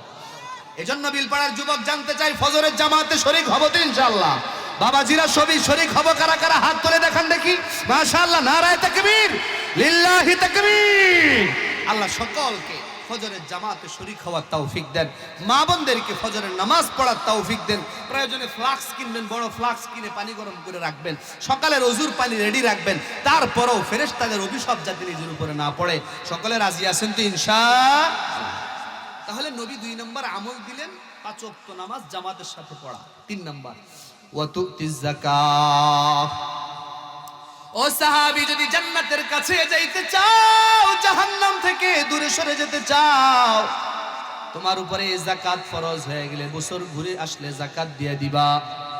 4 নাম্বার ওয়াতাসিলু জারিহমিকা, তুমি তোমার আত্মীয়তার সম্পর্ক বজায় রাখবা। তোমার ফুফুর সাথে তোমার জায়গা জমি নিয়ে বেজাল, চাচার সাথে ভাতিজার বেজাল, কোনো সম্পর্ক নাই। 2 বছর 5 বছর হয়ে যায়, কোনো কথা হয় না, এমন লোক আছে না নাই? আল্লাহর নবী বলে, ও সাহাবী, তোমার কোনো আত্মীয় যদি তোমার সাথে সম্পর্ক ছিন্ন করে ফেলে, তুমি সেই সম্পর্কের মধ্যে জোড়া দিবা। নবী বলেন এই 4টা আমল তুমি করবা। জোরে বলেন কয় আমল? 1 নাম্বার শিরক মুক্ত ইবাদত, 2 নাম্বার 5 ওয়াক্ত নামাজ, 3 নাম্বার যাকাত ফরজ হলে যাকাত দেওয়া, 4 নাম্বার আত্মীয়তার সম্পর্ক বজায় রাখা। আল্লাহর নবী এই 4টা আমল শিখিয়ে দিলেন। এই 4 আমল দেওয়ার পর সাহাবী চলে যাচ্ছেন। হযরত আবু আইয়ুব আনসারী রাদিয়াল্লাহু তাআলা আনহু ডাক দিয়ে বলে, যখন ওই সাহাবী চলে যাচ্ছিলেন, আল্লাহর নবী আমাদেরকে ডাক দিয়ে বললেন, ইন আমিলা বিমা উমিরা বিহা, আমার এই সাহাবী চলে যাচ্ছে, সে যদি এই 4 আমলটা ঠিকমতো করে, হারামাল্লাহু আলাইহিন নার। আওয়াজ করে বলেন আল্লাহু আকবার। আমার এই সাহাবী যদি 4টা আমল করে, আল্লাহর নবী বলেন তার জন্য আল্লাহ জাহান্নামের আগুনকে হারাম করে দিবেন। আল্লাহু আকবার। 4 আমল বাবা জীবনে নিয়ে আসেন, একটু চেষ্টা করেন না, সহজ আমল। শিরক মুক্ত ইবাদত, 5 ওয়াক্ত নামাজ, যাকাত ফরজ হলে যাকাত দেওয়া, আত্মীয়তার সম্পর্ক কেউ ছিন্ন করলে তুমি জোড়া লাগাও। নবী বলেন তাদখুলুল জান্নাতা বিসালাম, শান্তিতে নিরাপদে জান্নাতে প্রবেশ করো। সুবহানাল্লাহ বিহামদিহি। আমল করব তো ইনশাআল্লাহ। শিরক মুক্ত ইবাদত, জান্নাতে যেতে হলে আল্লাহর আনুগত্যের অন্যতম এই 4টা আমল দিলাম। প্রথম কর্মসূচি আমরা এই 4 আমলের মাধ্যমে এবং কোরআনে আল্লাহর দেওয়া সমস্ত বিধিবিধান মানার মাধ্যমে আল্লাহর আনুগত্য, আল্লাহর বাধ্য গোলাম আমরা হব তো ইনশাআল্লাহ। আর সবাই বলেন ইনশাআল্লাহ। 2 নাম্বার কর্মসূচি, ওয়ামান ইউতিইল্লাহ ওয়া রাসূলাহু, আল্লাহ বলেন 2 নাম্বার আনুগত্য করবা আমার রাসূলের। সুবহানাল্লাহ। 2 নাম্বার আনুগত্য করব কার? রাসূল। আল্লাহর রাসূলের আনুগত্য কিভাবে করব? যেমন আনুগত্য করেছেন সাহাবায়ে কেরাম। সুবহানাল্লাহ বলেন। কারণ নবীকে কাছ থেকে দেখেছেন সাহাবারা, সাহাবারা যেভাবে নবীকে ফলো করেছেন আমরাও সেভাবে করব। জান্নাতের 2 নাম্বার কর্মসূচি পালন হয়ে যাবে। আল্লাহু আকবার বলেন। রাসূলের আনুগত্যের মানে হলো ব্যাখ্যা, ভালো করে বুঝবেন সংক্ষেপে এক কথায়। নবীর নবুয়তের জিন্দেগি বা নবীর 63 বছর জিন্দেগির, বিশেষ করে নবুয়তের জিন্দেগির যতগুলো সুন্নত আছে, হাদিস না, নবীর সব হাদিসের উপর আমল করা যায় না। কারণ কিছু হাদিস আছে, নবী এক জায়গায় বুখারী শরীফের হাদিস, দাঁড়ায় পেশাব করছেন। এখন কি দাঁড়ায় পেশাব করা যাবে নাকি বসে পেশাব করতে হবে? ওটা তো হাদিস, হাদিসের উপরে আমল করা যায় না, নবীর সুন্নতের উপরে আমল করা যায়। সুবহানাল্লাহ বলেন। এজন্য নবীর আনুগত্যের ব্যাখ্যায় মুফাসসিরিনে কেরাম বলেন, নবীজির জিন্দেগির সমস্ত সুন্নতকে খেতে বসলে খাওয়ার সময় ডাইনিং টেবিল নো, খেতে বসলে সমতল জায়গায় দস্তরখানায় বিছায়া বসবা, এটা নবীর সুন্নত। মাথায় টুপি দিয়া বসবা, ডান হাত দিয়া খাবা, খাওয়ার শুরুতে বিসমিল্লাহি আলা বারাকাতিল্লাহ পড়বা, দোয়া ভুলে গেলে বিসমিল্লাহি আউয়ালাহু ওয়া আখিরাহু পড়ে নিবা, খাবার শেষে আবার দোয়া পড়বা, খাবার কোন জায়গায় দাওয়াত খেতে গেলে আবার দোয়া পড়বা, আল্লাহুম্মা আত'ইম মান আত'আমানি ওয়াসকি মান সাকানি, আলহামদুলিল্লাহিল্লাযী আত'আমানা ওয়া সাকানা ওয়া জা'আলানা মিনাল মুসলিমিন। এই যে খাবারের 5-6টা সুন্নত আছে, ইস্তেনজায় যাওয়ার সময় সুন্নত, জোরে বলেন আছে না নাই? আরে কথা বলেন আছে না নাই? এগুলো শিখেন ভালো করে, এগুলাই বাস্তবায়ন করেন। জান্নাতে যাওয়ার মাধ্যম এগুলাই। হামতাম করে লাফালাফি করে লম্বা জুব্বার পাগড়ি লাগাইয়া জান্নাতে যাওয়া যাবে না। নবীর সুন্নাহ, আল্লাহর আনুগত্যের মাধ্যমেই জান্নাতে যাওয়া সম্ভব। সুবহানাল্লাহ বিহামদিহি। খাবারের সুন্নতগুলো মুফাসসিরিনে কেরাম বলেন, ইস্তেনজায় যাওয়ার সুন্নত, ঢুকার সময় বাম পাও দিয়ে ঢুকা, জুতা স্যান্ডেল পায়ে দিয়ে ঢুকা, মাথার মধ্যে টুপি রাখা, দোয়া পড়ে ঢুকা, আল্লাহুম্মা ইন্নী আউযু বিকা মিনাল খুবুসি ওয়াল খাবায়েস। বের হওয়ার সময় ডান পাও দিয়া বের হওয়া, গুফরানাকা আলহামদুলিল্লাহিল্লাযী আযহাবা আন্নিল আযা ওয়া আফানি, এই দোয়াগুলো পড়বা এবং ইস্তিনজা করার সময় কোনো কথা বলবা না, ঢিলা কুলুপ ব্যবহার করবা, পানিও ব্যবহার করবা। এভাবে ইস্তিনজা সুন্নত আদায় করে করো, সেটার মধ্যেও আল্লাহ ইবাদতের সওয়াব দিয়ে দিবেন। সুবহানাল্লাহ। তুমি তোমার বিবাহ শাদী অনুষ্ঠান করবা, ডেকসেট আইনা গান বাজনা বাজাইয়া যুবক যুবতী নাচানাচি করে বিবাহ শাদী করবা, এটা সুন্নাহ নয়। সুন্নত হলো মসজিদে খেজুর ছিটাইয়া খুতবার মাধ্যমে সাক্ষীর উপস্থিতিতে, ইমানদার মুসল্লিদের উপস্থিতিতে বিবাহ পড়াইয়া দাও, মহারণা নির্ধারণ করো, সুন্নত তরিকায় দস্তরখানায় ওলিমার ব্যবস্থা করো। আল্লাহ বলেন, আল্লাহর নবী বলেন, এটাও তোমার ইবাদতের অন্তর্ভুক্ত হয়ে যায়। সুবহানাল্লাহ। ডেকসেট বাজায় গান বাজনা দিয়ে বিয়ে করলে শয়তান সেখানে আসে। ওটার মধ্যে বিয়ে শাদীর মধ্যেও সুন্নত আছে না নাই? আরে কথা বলেন, বিয়ে শাদীর মধ্যে সুন্নত আছে না নাই? শুধু মিষ্টি খাওয়ার সুন্নত না, লেনদেন আপনি করতে যাবেন, বেচা বিক্রিতে ব্যবসায়ী ভাইয়েরা যারা আছেন, সেখানেও সুন্নত আছে না নাই? মোট কথা এভরিথিং। আমার সময় লম্বা হয়ে যাচ্ছে, আলোচনা রয়ে গেছে এখনো, সেদিকে যাচ্ছি না। সংক্ষেপে এক কথায়, নবীর জিন্দেগীর সমস্ত সুন্নত নিজের জীবনে বাস্তবায়ন করা, চলাফেরা, উঠা বসা, ব্যক্তিগত জীবন, পারিবারিক জীবন, সামাজিক জীবন, রাষ্ট্রীয় জীবন, সব ক্ষেত্রে নবীর সুন্নতকে সামনে রেখে যেই পুরুষটা, যেই নারীটা জীবনকে বাস্তবায়ন করতে পারে, জান্নাতে যাওয়ার 2 নম্বর কর্মসূচি তারও পালন হয়ে যাবে। আল্লাহ জান্নাতের পথ তার জন্য সহজ করে দিবেন। আল্লাহু আকবার। কেমন পালন করতে হবে? সাহাবায়ে কেরাম যেভাবে পালন করেছিলেন, সুন্নত পালন করতে গেলে সাহাবারা আগে নবীকে মহব্বত করেছেন। একটা ঘটনা বলে আমি সেদিকে চলে যাব হাদিসের আলোকে। নবীর সুন্নত আপনি ফলো করবেন, এই যে এতগুলো কয়েকটা সুন্নতের কথা বললাম, কথার কথা আপনি আমার সুন্নত ফলো করবেন, মানে আমাকে ফলো করবেন, বা আপনার মসজিদের ইমাম সাহেবকে ফলো করবেন, আতাউর রহমান সাহেবকে। এখন উনাকে আপনার পছন্দেই হলো না, ওনারা আপনি দেখতেই পারেন না, কথার কথা, মানে আপনি ওনারা মহব্বত করেন না, তাহলে কি আপনি ওনাকে ফলো করবেন? আরে ভাই, কথা বুঝে আসতেছে আপনাদের? মানে একজনকে আপনার ভালোই লাগে না, তারে কি আপনি ফলো করবেন? তাহলে কাউকে ফলো করতে হলে আগে তাকে কি করতে হয়? মহব্বত করতে হয়, ভালোবাসতে হয়। ভালোবাসা দিলে যখন জাগবে, তখন তার উঠা বসা চলাফেরা আপনার কাছে ভালো লাগবে, আপনি সেটা ফলো করবেন। তার মতো আপনার চলন হবে, তার মতো আপনার বলন হবে, তার মতো আপনার উঠা হবে, তার মতো আপনার বসা হবে, তার মতো নবীর সুন্নতওয়ালা জীবন আপনার বাস্তবায়ন হবে। আপনি নবীর সাথে আল্লাহর জান্নাতে চলে যাবেন। সুবহানাল্লাহ। এজন্য নবীর মুহাব্বত দিলে আনতে হবে। নবীর মুহাব্বতটা কেমন হওয়া চাই? যেহেতু যুবকদের মাহফিল, একজন যুবকের ঘটনা বলি, বাস্তব ঘটনা, বানানো কোনো ঘটনা আমি কোথাও বলি না, বাস্তব সালেক মিসকিনের ঘটনা। এটা প্রসিদ্ধ, বহুল প্রসিদ্ধ ঘটনা। নব মুসলিম কেমন নবীকে মুহাব্বত করেছিলেন, সাহাবাদের ঘটনা টানলে তো আজকে রাত্রি শেষ হয়ে যাবে। সাহাবারা কেমন নবীকে মুহাব্বত করতেন, সেটা একটা বলতে গেলে, সাহাবীদের ঘটনা বলতে গেলে কমপক্ষে 2-3টা মাহফিল দেওয়া লাগবে টানা, তারপরেও শেষ হবে না। একজন নবমুসলিম কেমন নবীকে মুহাব্বত করে নবীর সুন্নতকে জীবনে বাস্তবায়ন করেছিলেন, আর কিভাবে জান্নাতি মানুষ হয়েছিলেন। যুবকরা জেনে আমল করবা তো ইনশাআল্লাহ? কারা কারা আমল করবেন হাত তুলেন দেখি। নব মুসলিমের নাম হলো, মাশাআল্লাহ, হাত নামান, সালেক মিসকিন। নাম কি? সালেক মিসকিন। মনে থাকবে তো ইনশাআল্লাহ? এই সালেক মিসকিন মুসলমান হওয়ার পর তাকে ডাক দিয়ে বলা হলো, গর ফরশে সে তা আরশ হো এক মালিক আম্বার, गर फर्श से ताअर्श हो एक मालिक अंबार, और शर्क से तागर्ब हो सब दीनार दिरहम दीनार, और शर्क से तागर्ब हो सब दिरहम दीनार, हर जर्रा हो दुर, हर जर्रा हो दुर, और व फारस बन कुसार, और एक तरफ में हो मेरे सैयद अबरार, और एक तरफ में हो मेरे सैयद अबरार। फिर सालेक मिस्की को कहा, अब तू किया ले। फिर सालेक मिस्की को कहा, अब तू किया ले। सब छोड़ के नालैन मोहम्मद को उठा ले, सब छोड़ के नालैन मोहम्मद को उठा ले। अल्लाहु अकबर बोलें। सालेक मिस्किन नब मुस्लिम।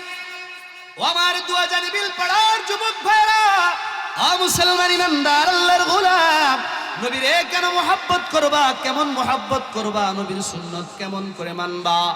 সালেক মিসকিন মুসলমান হওয়ার পর বলা হলো গর ফরশ সে তা আরশ হো, যদি দুনিয়ার জমিন থেকে নিয়া আরশ পর্যন্ত এক মালিক আম্বার, একটা মালের যদি স্তূপ দেওয়া হয়, যদি একটা সম্পত্তির স্তূপ দেওয়া হয়, দুনিয়ার দামি দামি সম্পদের স্তূপ যদি পাহাড়ের মতো উঁচু করে দেওয়া হয়, দুনিয়ার জমিন থেকে আসমান পর্যন্ত, এবং যদি পূর্ব পশ্চিম যেই কিনারা আছে পূর্ব থেকে পশ্চিম পর্যন্ত, উত্তর থেকে দক্ষিণ পর্যন্ত যত জায়গা আছে, যত পাহাড় আছে, পাহাড়ের মধ্যে যত পাথর আছে, সমস্ত পাথর, সমস্ত উঁচু উঁচু টিলা, আর যদি পাহাড়গুলোকে মনি মুক্তার ইয়াকুত পাথরে রূপান্তরিত করে দেওয়া হয়, আর এই সবগুলোকে যদি এক পাশে রাখা হয়, আর আরেক পাশে যদি সাইয়্যিদুল মুরসালিন আকায়ে নামদার তাজদার মদিনা মুহাম্মদুর রাসূলুল্লাহ সাল্লাল্লাহু আলাইহি ওয়াসাল্লামের একটা জুতা মোবারক রাখা হয়, আল্লাহু আকবার কোন। সারা পৃথিবীর সব যদি স্বর্ণ রূপা দিয়া ভরে যায়, সারা পৃথিবীর সমস্ত পাহাড় যদি মণিমুক্তা হীরা জওহর দিয়া ভরে দেওয়া হয়, ও বিলপাড়ার যুবক, আর আরেক পাশে যদি মুহাম্মদুর রাসূলুল্লাহর এক জোড়া জুতা রাখা হয়, ও সালেক তুমি কোনটা নিবা? সালেক ডাক দিয়া বলে সব ছোড় কে নালাইন মুহাম্মদ কো উঠা লে। আল্লাহু আকবার বলেন, আল্লাহু আকবার। সালেক মিসকিন ডাক দিয়া বলে, ও দুনিয়ার মানুষ, আমি মুসলমান হয়েছি, কালিমা পড়েছি লা ইলাহা ইল্লাল্লাহ, লা ইলাহা ইল্লাল্লাহু মুহাম্মাদুর রাসূলুল্লাহ। আমি কালিমা পড়ার পর আল্লাহকে যেমন ভালোবাসি, আল্লাহর যেমন আনুগত্য করি, সারা দুনিয়ার কোনো সম্পত্তি আমি সালেকের কাছে কোনো দাম নাই, এগুলোর দাম আমার কাছে কোনো এক পয়সারও নাই। আমার কাছে সারা দুনিয়ার সমস্ত সম্পত্তির চাইতে, সমস্ত হীরা জওহর, সমস্ত স্বর্ণ মুদ্রার চাইতে, সমস্ত মণিমুক্তার চাইতে, হাজার হাজার মিলিয়ন মিলিয়ন ট্রিলিয়ন ডলারের চাইতে, হাজার হেক্টর জমির চাইতে আমার কাছে সাইয়্যিদুল মুরসালিন মুহাম্মদুর রাসূলুল্লাহ সাল্লাল্লাহু আলাইহি ওয়াসাল্লামের এক জোড়া জুতা মুবারক, আমি সবগুলোকে লাথি মেরে নবীর জুতাকে আমার বুকে জড়ায় নিব। আল্লাহু আকবার, জোরে বলেন আল্লাহু আকবার। ও বিলপাড়ার যুবক, নবীকে যদি এমন ভালোবাসতে পারো, নবীকে যদি এমন মুহাব্বত করতে পারো, নবীকে মুহাব্বত করে নবীর সুন্নত গুলো যদি বাস্তবায়ন করতে পারো, ও যুবক, বিলপাড়ার যুবক, জানতে চাই নবীকে মুহাব্বত করে দাড়িটা কি রেখে দেওয়া যাবে নি? নবীকে মুহাব্বত করে দাড়িটা রেখে দিতে রাজি আছেন কারা কারা? যুবক ভাই হাত তুলে দেখান। নবীর মুহাব্বতে রাখবেন, কাউকে ভয় পায় নয়। কে বলল চাকরি চলে যাবে, কেউ বলল তুমি মেয়ে পাইবা না, কেউ বলল তুমি কি অল্প বয়সে বুড়া হয়ে যাবা, এই চিন্তায়, এই ভয়ে, মানুষের কথার ভয়ে তুমি দাড়ি কাটো। আল্লাহর নবীর মুহাব্বতে, আল্লাহর ভয়ে যুবক, তোমার মতো কত যুবক অ্যাক্সিডেন্ট হইয়া ট্রাকের নিচে পড়ে মারা যায় কি যায় না রে যুবক? আরে জোরে বলো না, যায় কি যায় না? তোমার মতো কত যুবক রাস্তাঘাটে, গতকালকে দেখলাম মাওয়ায় বাস অ্যাক্সিডেন্ট হইয়া 2-3 জন যুবক মারা গিয়েছে। তোমার মতো যুবকের কত স্বপ্ন ছিল বাবা, তোমার মতো তার কত ভবিষ্যৎ প্ল্যানিং ছিল, কত সুন্দর চাকরির ব্যবস্থা ছিল, কত বড় ব্যবসা ছিল, কত বড় বড় ভবিষ্যতের প্ল্যানিং ছিল রে যুবক, কিন্তু সেই পর্যন্ত হায়াত পায় নাই। মনে করেছিল বড় হইয়া দাঁড়িয়ে রাখবে। আপনাদের কি কষ্ট হইতেছে? শেষ করে দেই, বলেন তো ছিলাম কোথায়, আবার যাব কোথায়? দুনিয়ায় কেন আসলাম? জান্নাতটা নিজের নামে রেজিস্ট্রেশন করে নেওয়ার জন্য। সুবহানাল্লাহ বলেন, এটা মনে রাখবেন। এবার জান্নাত রেজিস্ট্রেশন করার একটা আমল, খুব গুরুত্বপূর্ণ আমল। হাদিসের কিতাবের নাম সহিহুল জামি'। কিতাবের নাম কি বললাম? মাশাআল্লাহ, কয়েকজন বলছে, যুবকগুলোর মুখ দিয়ে বাইরে হয় না। জিজ্ঞেস করেন তো আর্জেন্টিনার খেলোয়াড়ের 11 জনের নাম বলো, ব্রাজিল গুলোর জিজ্ঞেস করেন, সবগুলা একবারে আলহামদুলিল্লাহর মতো মুখস্থ করে দিব। কথা বলেন ঠিক না বে ঠিক? ওই হলিউড বলিউডের বাংলাদেশের ইন্ডিয়ান নায়কের কথা জিগা ধুমসে বলে দিবে, কিন্তু একটা হাদিসের কিতাবের নাম মুখ দিয়ে বের হয় না। পোড়া কোপাইল্লা মুসলমানের বাচ্চা হইয়া তোমার মুখ দিয়ে হাদিসের কিতাবের নাম বের হয় না, সুবহানাল্লাহ আলহামদুলিল্লাহ বের হয় না, বিজাতীয় কাফির মুশরিকগুলোর নাম মুখস্থ করো। এর চাইতে লজ্জার মুসলমানের সন্তানদের জন্য আর কিছু হতে পারে না। চিল্লায় বলেন ঠিক না বেঠিক? এজন্য হাদিসের কিতাবের নাম মুখস্থ করবা, বুখারী শরীফের নাম মুখস্থ করবা, মুসলিম শরীফের নাম মুখস্থ করবা। নবীর সাহাবী আবু হুরায়রা রাদিয়াল্লাহু আনহু, আবু বকর, উসমান, আলী, হযরত মিকদাম ইবনে মাদি কারব, আদি ইবনে হাতিম, আবু আইয়ুব আনসারী, আব্দুর রহমান ইবনে আউফ, কত সাহাবী আছে, আবু সাঈদ খুদরি রাদিয়াল্লাহু তাআলা আন, কত কত সাহাবীর নাম তো হাদিসের মধ্যেই বললাম। এগুলা মুখস্থ করবা, তাহলে প্রতিবার তোমার জেহন বাড়বে, ঈমান বাড়বে, সাহাবীদের সাথে নবীর সাথে জান্নাতে থাকতে পারবা। আল্লাহু আকবার বলেন। তাহলে এবার বলেন তো কিতাবের নাম সহিহুল জামি', বলেন এই কিতাবের 1718 নম্বর, 1718 নম্বর হাদিস। বর্ণনাকারী সাহাবী দুইজন, হযরত আবু হুরায়রা, হযরত আবু সাঈদ খুদরি রাদিয়াল্লাহু তাআলা আন আবি হুরায়রা রাদিয়াল্লাহু আনহু ওয়া আবি সাঈদ আল খুদরি রাদিয়াল্লাহু তাআলা আনহু ক্বালা ক্বালা রাসূলুল্লাহ সাল্লাল্লাহু আলাইহি ওয়াসাল্লাম ইন্নাল্লাহ আস্তাফা মিনাল কালামি আরবা'a। সারা পৃথিবীতে যত শব্দ আছে বাবা, খুব মনোযোগ দিয়ে শুনবেন আমার মা বোনেরা, সারা পৃথিবীতে যত শব্দ আছে, আরবি, ইংলিশ, হিন্দি, ফার্সি সহকারে যত ভাষা আছে, সমস্ত ভাষার মধ্যে যত কথা আছে, সমস্ত কথার মধ্য থেকে আল্লাহ নিজের জন্য মাত্র 4টা বাক্য নির্বাচন করেছেন। জোরে বলেন কয়টা? আরে আওয়াজ করে বলেন বাবা, জোরে বলেন কয়টা? 4টা বাক্য আল্লাহ নিজের জন্য নির্বাচন করলেন। 1 নম্বর সুবহানাল্লাহ, 2 নম্বর লা ইলাহা ইল্লাল্লাহ, 3 নম্বর আল্লাহু আকবার, 4 নম্বর আলহামদুলিল্লাহ। আল্লাহর নবীকে সাহাবারা বলেন, ইয়া রাসূলুল্লাহ, এত এত কথা থাকতে, বাক্য থাকতে 4টা কেন? আল্লাহর নবী বলেন, ওয়াহুন্না মিনাল কুরআন। আল্লাহু আকবার বলেন। নবী বলেন এই 4টা বাক্য আল্লাহর কোরআনের বাক্য। সাহাবারা বলেন, ইয়া রাসূলুল্লাহ, কোরআনে তো আরো বহু শব্দ আছে, এই 4টা শব্দের ফজিলত কি? 1 নাম্বার আল্লাহর নবী বলেন, মান ক্বালা সুবহানাল্লাহ। জোরে আওয়াজ করে সবাই একসাথে বলেন না সুবহানাল্লাহ, আর জোরে বলতে হবে সুবহানাল্লাহ। নবী বলেন এই যে সুবহানাল্লাহ পড়লেন, কাতাবাল্লাহু লাহু 20 হাসানা ওয়া হুত্তাত আনহু 20 সাইয়্যা। যারা যারা পড়েছেন আল্লাহ সবার আমলনামায় 20টা নেকি লিখে দিয়েছেন, 20টা গুনাহ মুছে দিয়েছেন। সুবহানাল্লাহ বলেন। ওয়া মান ক্বালা লা ইলাহা ইল্লাল্লাহ।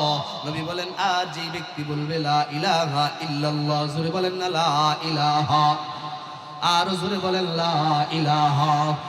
এই যে বললেন লা ইলাহা ইল্লাল্লাহ, ফামাসালু যালিক 20 নেকি 20 গুনাহ মাফ। সুবহানাল্লাহ বলবেন না? ওয়া মান ক্বালা আল্লাহু আকবার, জোরে আওয়াজ তাকবীর দেন, শাহজালালের আওয়াজ দিয়া। যুবক ভাইয়েরা গলা ছেড়ে দিয়ে লাগলে গলা একদিন ভাঙা থাকুক, তারপরও জোরে আল্লাহর নামটা বলেন আল্লাহু আকবার, আর জোরে আল্লাহু আকবার। ফামাসালু যালিক 20 নেকি 20 গুনাহ মাফ হয়ে গেছে। সুবহানাল্লাহ বলেন। এবার ওয়ামান ক্বালা আলহামদুলিল্লাহ, নবী বলেন আর যে পড়বে আলহামদুলিল্লাহ, পড়েন না আলহামদুলিল্লাহ, কাতাবাল্লাহু লাহু 30 হাসানা ওয়া হুত্তাত আনহু 30 সাইয়্যা। আল্লাহ 30টা নেকি লিখে দিয়েছেন, 30টা গুনাহ মুছে দিয়েছেন। আলহামদুলিল্লাহ বলেন আলহামদুলিল্লাহ। কয়টা বাক্যের আমল দিলাম? 4 বাক্য। বলেন তো 1 নাম্বার সুবহানাল্লাহ বলেন, 2 নাম্বার আলহামদুলিল্লাহ, 3 নাম্বার লা ইলাহা, 4 নাম্বার আল্লাহু আকবার। এবার সবাই আমি নাম্বার বলবো, আপনারা জোরে জোরে বলবেন। মা বোনেরা যারা আছেন মুখস্থ করবেন, এটা আমল আজকের না, একবারে। যদি আবার কখনো আপনাদের সাথে আমার দেখা হয়, হলে তো হলো, না হলে নাই, অন্তত ফোন দিয়ে আশপাশে, আপনাদের আশপাশেও এই কয়েকদিন আগেও আসলাম, পংবাই জুড়ে বাজার আছে না একটা, মাহমুদনগর বাজারে কাশাদহতে আশপাশে আসা হয়েছে আলহামদুলিল্লাহ। তো যদি কখনো আপনাদের কাছে আবারও আসা হয়, জিজ্ঞাসা করবো কারা কারা আমল করছে। তো ওইখানেও জিজ্ঞাসা করছে, আলহামদুলিল্লাহ মোটামুটি অনেকেই আমল করছে। তো এই জন্য আমলের জন্য আজকের মাহফিল যুবকরা কষ্ট করে আয়োজন করেছে। আমার মায়েরা যারা আছেন, তরকারি কাটবেন আর পড়বেন সুবহানাল্লাহ, তরকারি চুলার মধ্যে বসায় দিবেন, বলবেন আল্লাহু আকবার, ঘরটা ঝাড়ু দিবেন, বলবেন আলহামদুলিল্লাহ, ঘরের গোছগাছ করবেন, বলবেন লা ইলাহা ইল্লাল্লাহ, সুবহানাল্লাহ বলেন না। এটাই তো জান্নাতি মহিলাদের আমল, জান্নাতি মহিলাদের এটাই তো আলামত। নবী বলেন মহিলাদের জন্য জান্নাতে যাওয়া কঠিন না, 5 ওয়াক্ত নামাজ পড়ো, স্বামীর বাধ্যতা স্বীকার করো, আল্লাহর গোলামি করো, রোজা রাখো, লজ্জাস্থানটাকে হেফাজত করো, পর্দার মধ্যে চলো, আর এই কয়টা তাসবির আমল করো, আর জান্নাতে চলে যাও। আল্লাহু আকবার বলেন না। এজন্য মা বোনেরা যারা আছেন আল্লাহর রাস্তে আমলগুলো শিখে যাবেন। আমার বুড়া বাবারা যারা আছেন, ব্যবসায়ী ভাইয়ারা, কৃষক ভাইয়ারা, দোকানদার ভাইয়ারা, যে যে পেশায় আছেন, প্রত্যেকে পেশায় মুখটা বন্ধ করে না রেখে, অটো ড্রাইভার ভাইয়ারা, সিএনজি ড্রাইভার যারা আছেন, যে যে পেশায় আছেন, জবানটা তো আপনার বন্ধ থাকে, হাত চলে, আপনার জবান দিয়ে চলবে লা ইলাহা ইল্লাল্লাহ, লা ইলাহা সুবহানাল্লাহ, আলহামদুলিল্লাহ, লা ইলাহা ইল্লাল্লাহ, সুবহানাল্লাহ, আলহামদুলিল্লাহ, লা ইলাহা সুবহানাল্লাহ, আলহামদুলিল্লাহ, লা ইলাহা। এবার প্রশ্ন হলো, হুজুর এই আমলগুলো করব কিভাবে করব?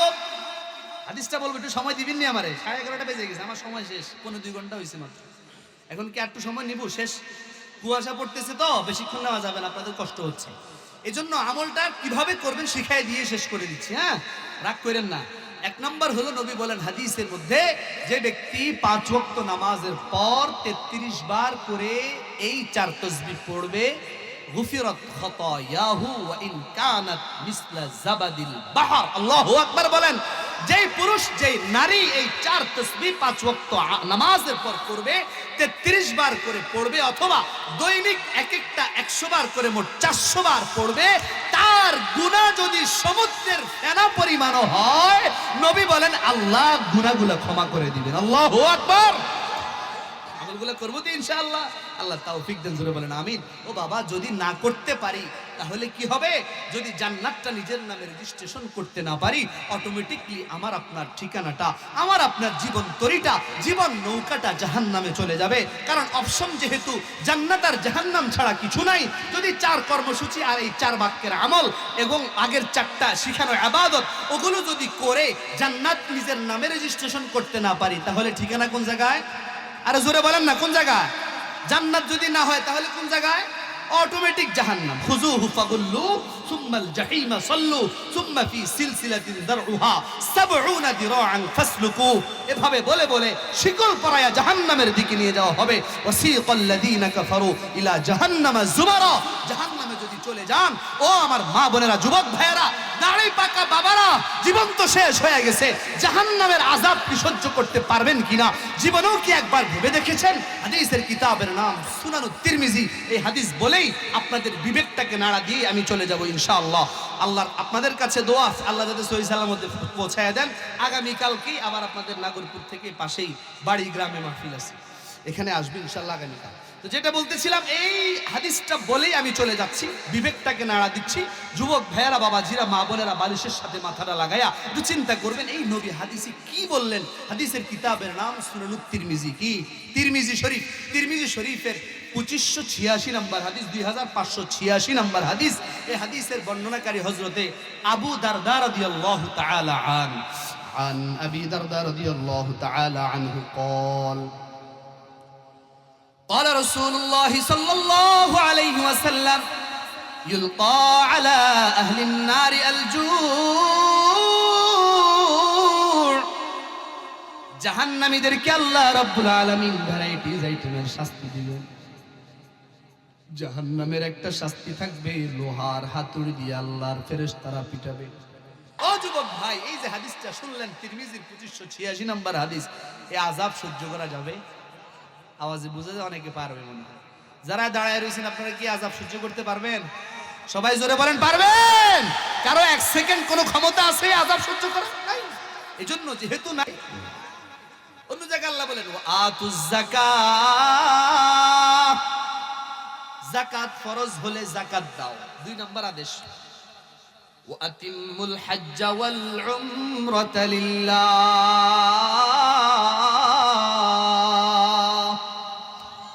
যদি হজ ফরজ হয় আল্লাহর জন্য হজ করো উমরা করো সুবহানাল্লাহ বলেন। এই যে তিনটা কথা বললাম তিনটা আদেশ আমাদেরকে দিয়েছেন কে? আল্লাহ। অন্য জায়গায় আল্লাহ বললেন ইয়া আইয়ুহাল্লাযীনা আমানু ইন্নামাল খামরু ওয়াল মাইসির ওয়াল আজলাম, এর আগে বললেন ওয়াল আনসাব রিজসুম মিন আমালিশ শাইতান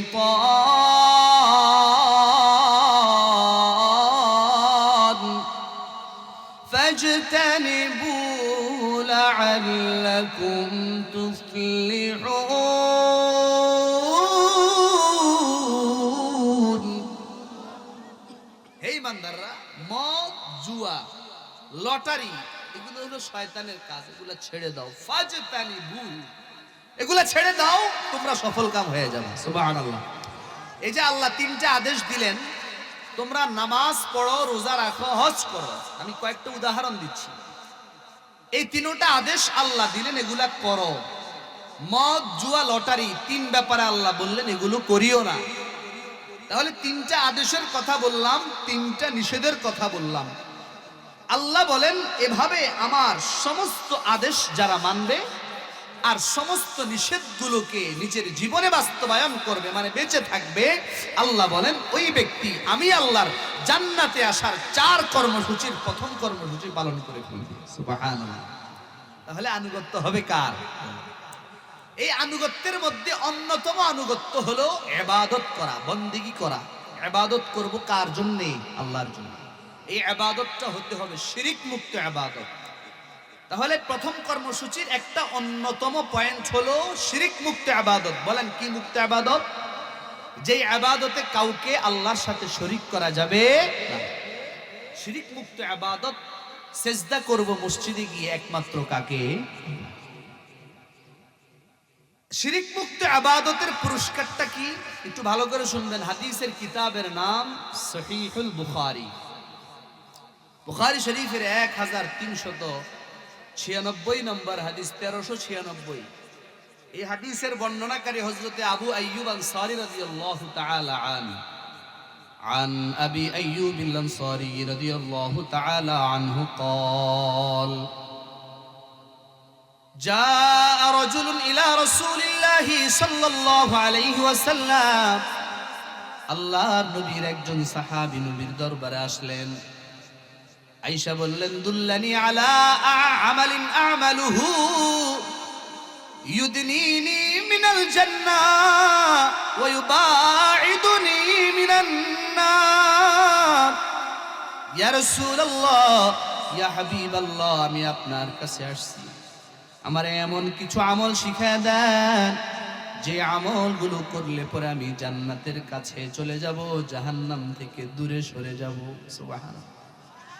আচ্ছা, আপনাদের কাছে জানতে চাই, ও বিলপাড়ার যুবক ভাইয়েরা, বাবাজিরা, এই আমলগুলো আমাদেরও জানার দরকার আছে না নাই? শুধু জানবো না, বাস্তবেও আমল করব। আল্লাহর নবীকে প্রশ্ন করলেন, ইয়া রাসূলুল্লাহ, এমন কিছু আমল শিখিয়ে দেন, এমন কিছু আমলের কথা আমারে বলে দেন যে আমলগুলো করলে আমি জান্নাতের কাছে যাব, জাহান্নাম থেকে দূরে যাব। আল্লাহর নবী বলেন, সাহাবীরে ভালো করে শুনো, 1 নাম্বার তা'বুদুল্লাহ।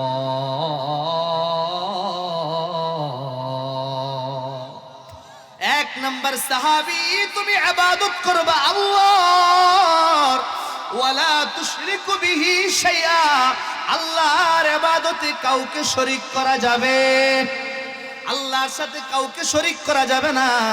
সিজদাও একমাত্র দিবে আল্লাহকে, বাবার দরবারে যায় সিজদা করা যাবে। আর কথা কয় না, বাবার দরবারে সিজদা করা যাবে, খাজা বাবার দরবারে সিজদা করা যাবে, ল্যাংটা বাবার দরবারে যায় সিজদা করা যাবে। দরবারে যায় সিজদা করলে শিরক হবে। আর আল্লাহ বলে, ইন্নামাল মুশরিকুনা নাজাস, যত মুশরিক আছে যারা আল্লাহর সাথে শিরক করে যারা ইবাদতে শিরিক করে, যারা কথায় শিরিক করে, আল্লাহর জাতের সাথে শিরিক করে, আল্লাহর সিফাতের সাথে শিরিক করে, বলে আমার পোলাটা আমেরিকা থেকে আমারে খাওয়ায়, এমন কথা কয় কি কয় না? আমার ছেলেটা সৌদি আরব থেকে খাওয়ায়, আমার ছেলেটা জাপান থেকে খাওয়ায়, মানে আমার ছেলে খাওয়ায়। আল্লাহ বলে না না বান্দা, তোমার ছেলের খাওয়ানোর কোনো শক্তি নাই, তোমারে খাওয়ানোর একমাত্র মালিক। জোরে আওয়াজ করে বলেন কে? আল্লাহ তোমারে খাওয়ায়, আল্লাহ আমারে খাওয়ায়। এই জন্য আমার মা বোনেরা, আমার বাবাজিরা, কথা বলার ক্ষেত্রে যাতে আল্লাহর সাথে শিরিক না হয়ে যায়।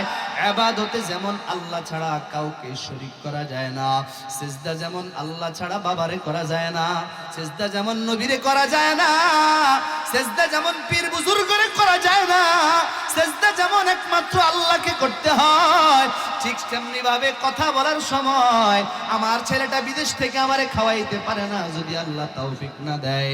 ও বাবা তাকায় দেখো, তোমার ছেলেটা বিদেশে থেকে 1 লক্ষ টাকা বেতন পায়, তোমার ভাতিজাও বিদেশে গিয়েছে কিন্তু 6 মাস ধরে চাকরি নাই, এমন হয় কি হয় না? বিদেশের মাটিতেও ভিক্ষা করে আবার দেশে চলে আসে রে গোলাম। আল্লাহ বুঝাইলেন বান্দা, দেখ দেখ দেখ, তোর সন্তানের খাওয়ানোর কোনো তৌফিক নাই, তোর সন্তানের খাওয়ানোর কোনো সক্ষমতা নাই। আমি আল্লাহ যারে রিজিক দিয়েছি, আমি আল্লাহ যাকে কামানোর তৌফিক দিয়েছি, সেই রুজি করতে পারে, সেই কামাতে পারে।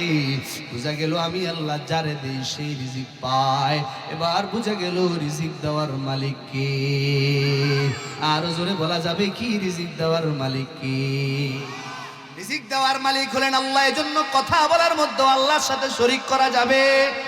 আরো জোরে বলেন শরীক করা যাবে।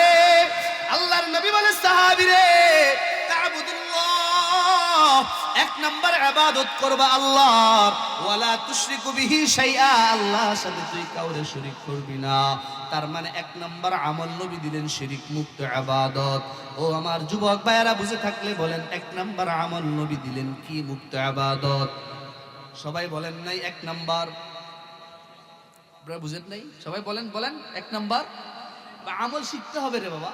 এই মজলিসটা, মাহফিলটা যুবকরা কষ্ট করে টাকা উঠাইয়া এত কষ্ট করে শীতের মধ্যে মাহফিল দেওয়ার মানে হলো আমল শিখানো, জীবন তরিকে জান্নাত পর্যন্ত নেওয়া। আমলগুলো শিখে যান। 1 নাম্বার বুখারী শরীফের হাদিস বলতেছে, একবারে সহিহ হাদিস, 1396 নাম্বার হাদিস। বলেন নবী সাহাবীরে আমল শিখাইতেছেন, বললেন সাহাবী এই এই আমলগুলো করবা আর জান্নাতে যাইবা। আল্লাহু আকবার বলেন। তাহলে প্রথম আমলটা নবী শিখাইলেন শিরিক মুক্ত ইবাদত। জোরে বলেন। 2 নাম্বার আল্লাহর নবী বলেন সাহাবী ওয়া তুকিমুস সালাহ। 2 নাম্বার যদি জান্নাতের কাছে যাইতে চাও, জাহান্নাম থেকে দূরে সরতে চাও, 5 ওয়াক্ত নামাজ জামাতের সাথে পড়বা। নামাজের মধ্যে কোনো চোরামি করবা না, নামাজের মধ্যে কোনো গাফলতি করবা না। কারণ যে ব্যক্তি নামাজে চুরি করে দুনিয়ার মধ্যে সবচাইতে বড় চোর হলো সে। কথা বলেন ঠিক না বেঠিক? আল্লাহর নবী বলেন 5 ওয়াক্ত নামাজ পড়বা সাহাবী। এবার জানতে চাই, আপনাদের পাশেই যে মসজিদ আছে, এই মসজিদটার মধ্যে ফজরের নামাজে মুসল্লি কম হয় না বেশি হয়? বেশি হয় ফজরের নামাজে। আল্লাহ বল, নবী শিখাই দিয়েছেন, দেখেন এই নামাজ ছাড়া কিন্তু জান্নাতে যাওয়া যাবে না। আমল শিখাইলেন। 2 নাম্বার আমল 5 ওয়াক্ত নামাজ যথা সময়ে মা বোনেরা টাইম মতো ঘরে, পুরুষেরা মসজিদে জামাতের সাথে পড়বা, আল্লাহর জান্নাতে চলে যাবে। সুবহানাল্লাহ বলেন। এখন ফজরের নামাজে মুসল্লি কেন কম হয় বাবা? আমার যুবক ভাইয়েরা যারা আছেন, বাবাজিরা যারা আছেন, ভালো করে শোনেন। 4 ওয়াক্ত নামাজের চাইতে নবী বলেন ফজরের নামাজের জামাতটা আল্লাহর কাছে বেশি প্রিয়। সুবহানাল্লাহ। দামও বেশি কেন? 2টা হাদিস বলি। 1 নম্বর হাদিস, নবী বলেন ফজরের জামাতে 1 নম্বর শরীক হয় দুয়াজানি বিল পাড়ার মধ্যে সবচাইতে পিওর ইমানদার এবং পাওয়ারফুল ইমানদার, বেশি পাক্কা ইমান যার যত বেশি, সেই ইমানদাররাই ফজরের জামাতে শরীক হয়। আল্লাহু আকবার বলেন। আরো জোরে আল্লাহু আকবার বলা যায় না? সবচাইতে পিওর ইমানদার তারাই ফজরের জামাতে যায়। নবী হাদিসের মধ্যে বলেন মুনাফিক ফজরের জামাতে যায় না। বুখারী শরীফের হাদিস, মুনাফিক ফজরের জামাতে শরীক হয় না। পিওর ইমান যাদের আছে, যদি 10 সেলসিয়াস 10 ডিগ্রিতেও যদি শীত নেমে আসে, তারপরও সেই রবের জাহান্নামের আগুনকে ভয় করে কম্বলের নিচে শুয়ে থাকে না, পানিটা চুলায় গরম করে আল্লাহর ভয়ে মসজিদে চলে যায়। আল্লাহু আকবার বলেন। 2 নাম্বার, ফজরের জামাতে নবী বলেন সারা রাত ডিউটিকারী ফেরেশতা।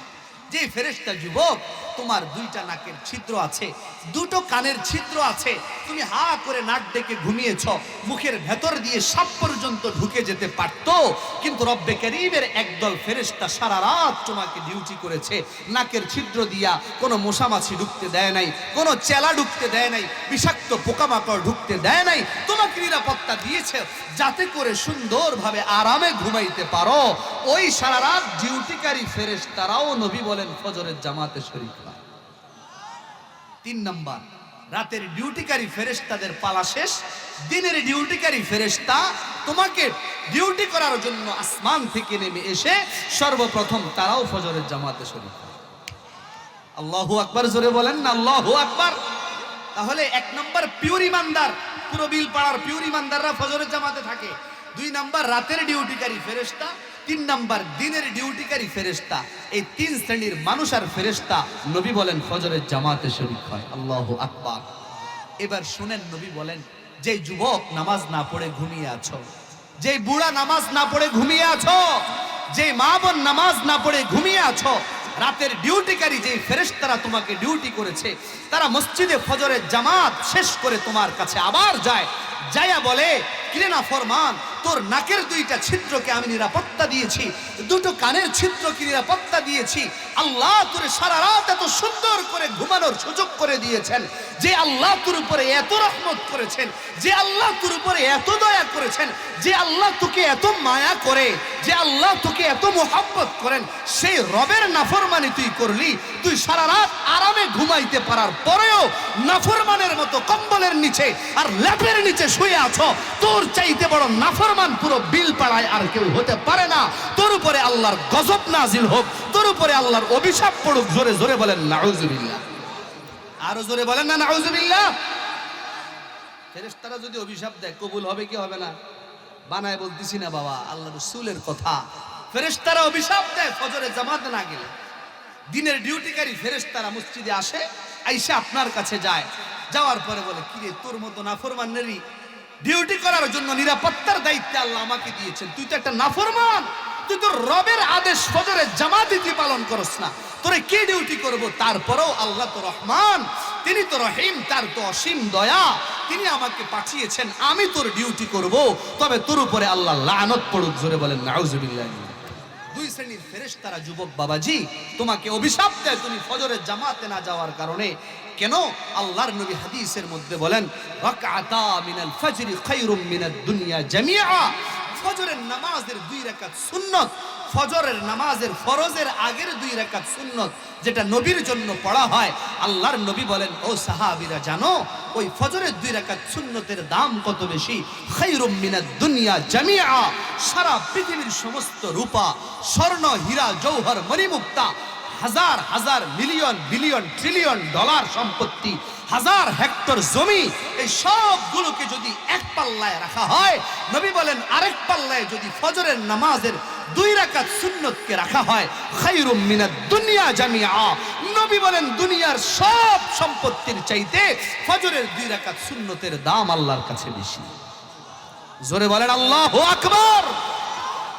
এত দামি নামাজ আমরা পড়ছি না। এবার নবী ডাক দিয়ে বলে যুবক, ও আমার বান্দারা, ও আমার উম্মতেরা, আল্লাহর বান্দারা শুনো, যদি ফজরের 2 রাকাত সুন্নতের এত দাম হয়, এবার বুঝো যে 2 রাকাত ফরজ আল্লাহর জন্য পড়বা সেটার দাম কত বেশি। আল্লাহু আকবার। এজন্য বিলপাড়ার যুবক জানতে চাই ফজরের জামাতে শরীক হব তো ইনশাআল্লাহ? বাবাজিরা সবই শরীক হব, কারা কারা হাত তুলে দেখান দেখি। মাশাআল্লাহ, নারায়ে তাকবীর, লিল্লাহি তাকবীর। আল্লাহ সকলকে ফজরের জামাতে শরীক হওয়ার তৌফিক দেন, মা বোনদেরকে ফজরের নামাজ পড়ার তৌফিক দেন। প্রয়োজনে ফ্লাক্স কিনবেন, বড় ফ্লাক্স কিনে পানি গরম করে রাখবেন, সকালের ওযুর পানি রেডি রাখবেন, তারপরেও ফেরেশতাদের অভিশাপ যাতে নিজের উপরে না পড়ে। সকলে রাজি আছেন তো ইনশাআল্লাহ? তাহলে নবী 2 নম্বর আমল দিলেন 5 ওয়াক্ত নামাজ জামাতের সাথে পড়া। 3 নম্বর ওয়া তুতিজ যাকাত। ও সাহাবী, যদি জান্নাতের কাছে যাইতে চাও, জাহান্নাম থেকে দূরে সরে যেতে চাও, তোমার উপরে যাকাত ফরজ হয়ে গেলে বছর ঘুরে আসলে যাকাত দিয়ে দিবা। 4 নাম্বার ওয়া তাসিলু জারিহমিকা, তুমি তোমার আত্মীয়তার সম্পর্ক বজায় রাখবা। তোমার ফুফুর সাথে তোমার জায়গা জমি নিয়ে বেজাল, চাচার সাথে ভাতিজার বেজাল, কোনো সম্পর্ক নাই। 2 বছর 5 বছর হয়ে যায়, কোনো কথা হয় না, এমন লোক আছে না নাই? আল্লাহর নবী বলে, ও সাহাবী, তোমার কোনো আত্মীয় যদি তোমার সাথে সম্পর্ক ছিন্ন করে ফেলে, তুমি সেই সম্পর্কের মধ্যে জোড়া দিবা। নবী বলেন এই 4টা আমল তুমি করবা। জোরে বলেন কয় আমল? 1 নাম্বার শিরক মুক্ত ইবাদত, 2 নাম্বার 5 ওয়াক্ত নামাজ, 3 নাম্বার যাকাত ফরজ হলে যাকাত দেওয়া, 4 নাম্বার আত্মীয়তার সম্পর্ক বজায় রাখা। আল্লাহর নবী এই 4টা আমল শিখিয়ে দিলেন। এই 4 আমল দেওয়ার পর সাহাবী চলে যাচ্ছেন। হযরতে আবু আইয়ুব আনসারী রাদিয়াল্লাহু তাআলা আনহু ডাক দিয়ে বলে, যখন ওই সাহাবী চলে যাচ্ছিলেন, আল্লাহর নবী আমাদেরকে ডাক দিয়ে বললেন, ইন আমিলা বিমা উমিরা বিহা, আমার এই সাহাবী চলে যাচ্ছে, সে যদি এই 4 আমলটা ঠিকমতো করে, হারামাল্লাহু আলাইহিন নার। আওয়াজ করে বলেন আল্লাহু আকবার।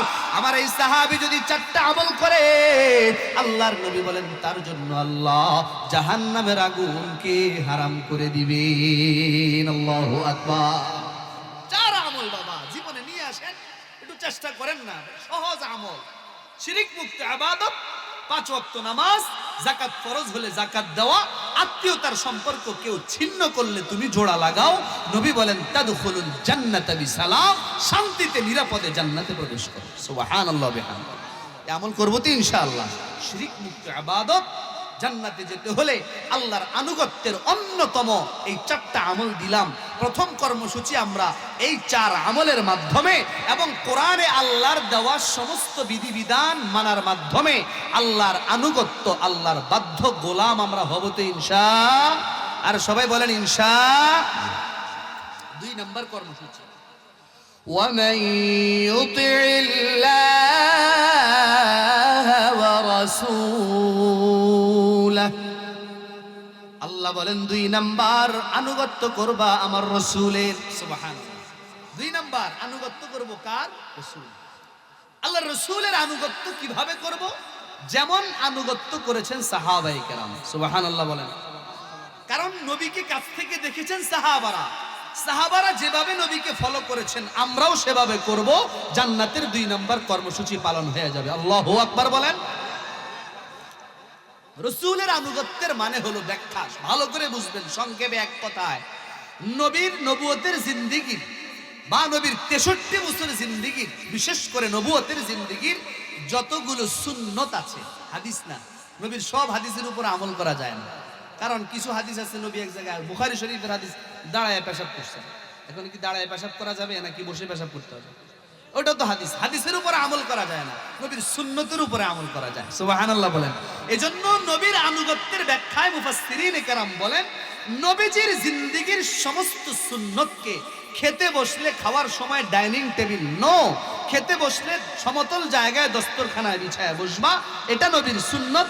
মাথায় টুপি দিয়া বসবা, ডান হাত দিয়া খাবা, খাওয়ার শুরুতে বিসমিল্লাহি আলা বারাকাতিল্লাহ পড়বা, দোয়া ভুলে গেলে বিসমিল্লাহি আউয়ালাহু আখিরাহু পড়ে নিবা, খাবার শেষে আবার দোয়া পড়বা, খাবার কোন জায়গায় দাওয়াত খেতে গেলে আবার দোয়া পড়বা, আল্লাহুম্মা আত'ইম মান আত'আমানি ওয়াসকি মান সাকানি, আলহামদুলিল্লাহিল্লাযী আত'আমানা ওয়া সাকানা ওয়া জা'আলানা মিনাল মুসলিমিন।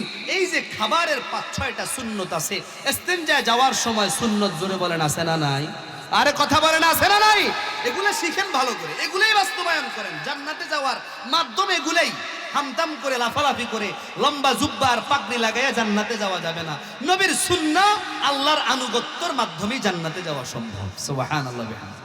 খাবারের সুন্নতগুলো মুফাসসিরিনে কেরাম বলেন, ইস্তেনজায় যাওয়ার সুন্নত, ঢুকার সময় বাম পাও দিয়ে ঢুকা, জুতা স্যান্ডেল পায়ে দিয়ে ঢুকা, মাথার মধ্যে টুপি রাখা, দোয়া পড়ে ঢুকা, আল্লাহুম্মা ইন্নী আউযু বিকা মিনাল খুবুসি ওয়াল খাবায়েস।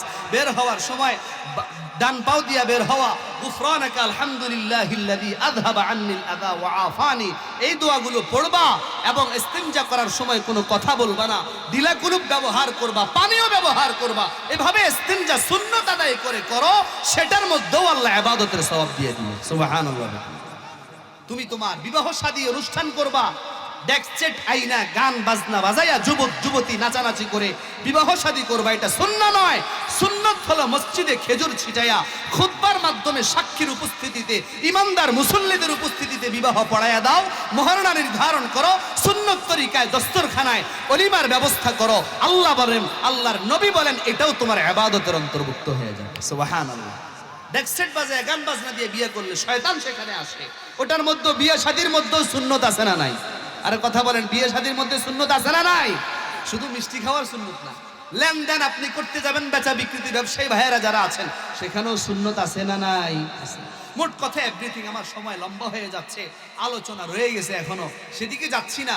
সংক্ষেপে এক কথায়, নবীর জিন্দেগীর সমস্ত সুন্নত নিজের জীবনে বাস্তবায়ন করা, চলাফেরা, উঠা বসা, ব্যক্তিগত জীবন, পারিবারিক জীবন, সামাজিক জীবন, রাষ্ট্রীয় জীবন, সব ক্ষেত্রে নবীর সুন্নতকে সামনে রেখে যেই পুরুষটা, যেই নারীটা জীবনকে বাস্তবায়ন করতে পারে, জান্নাতে যাওয়ার 2 নম্বর কর্মসূচি তারও পালন হয়ে যাবে। আল্লাহ জান্নাতের পথ তার জন্য সহজ করে দিবেন। আল্লাহু আকবার।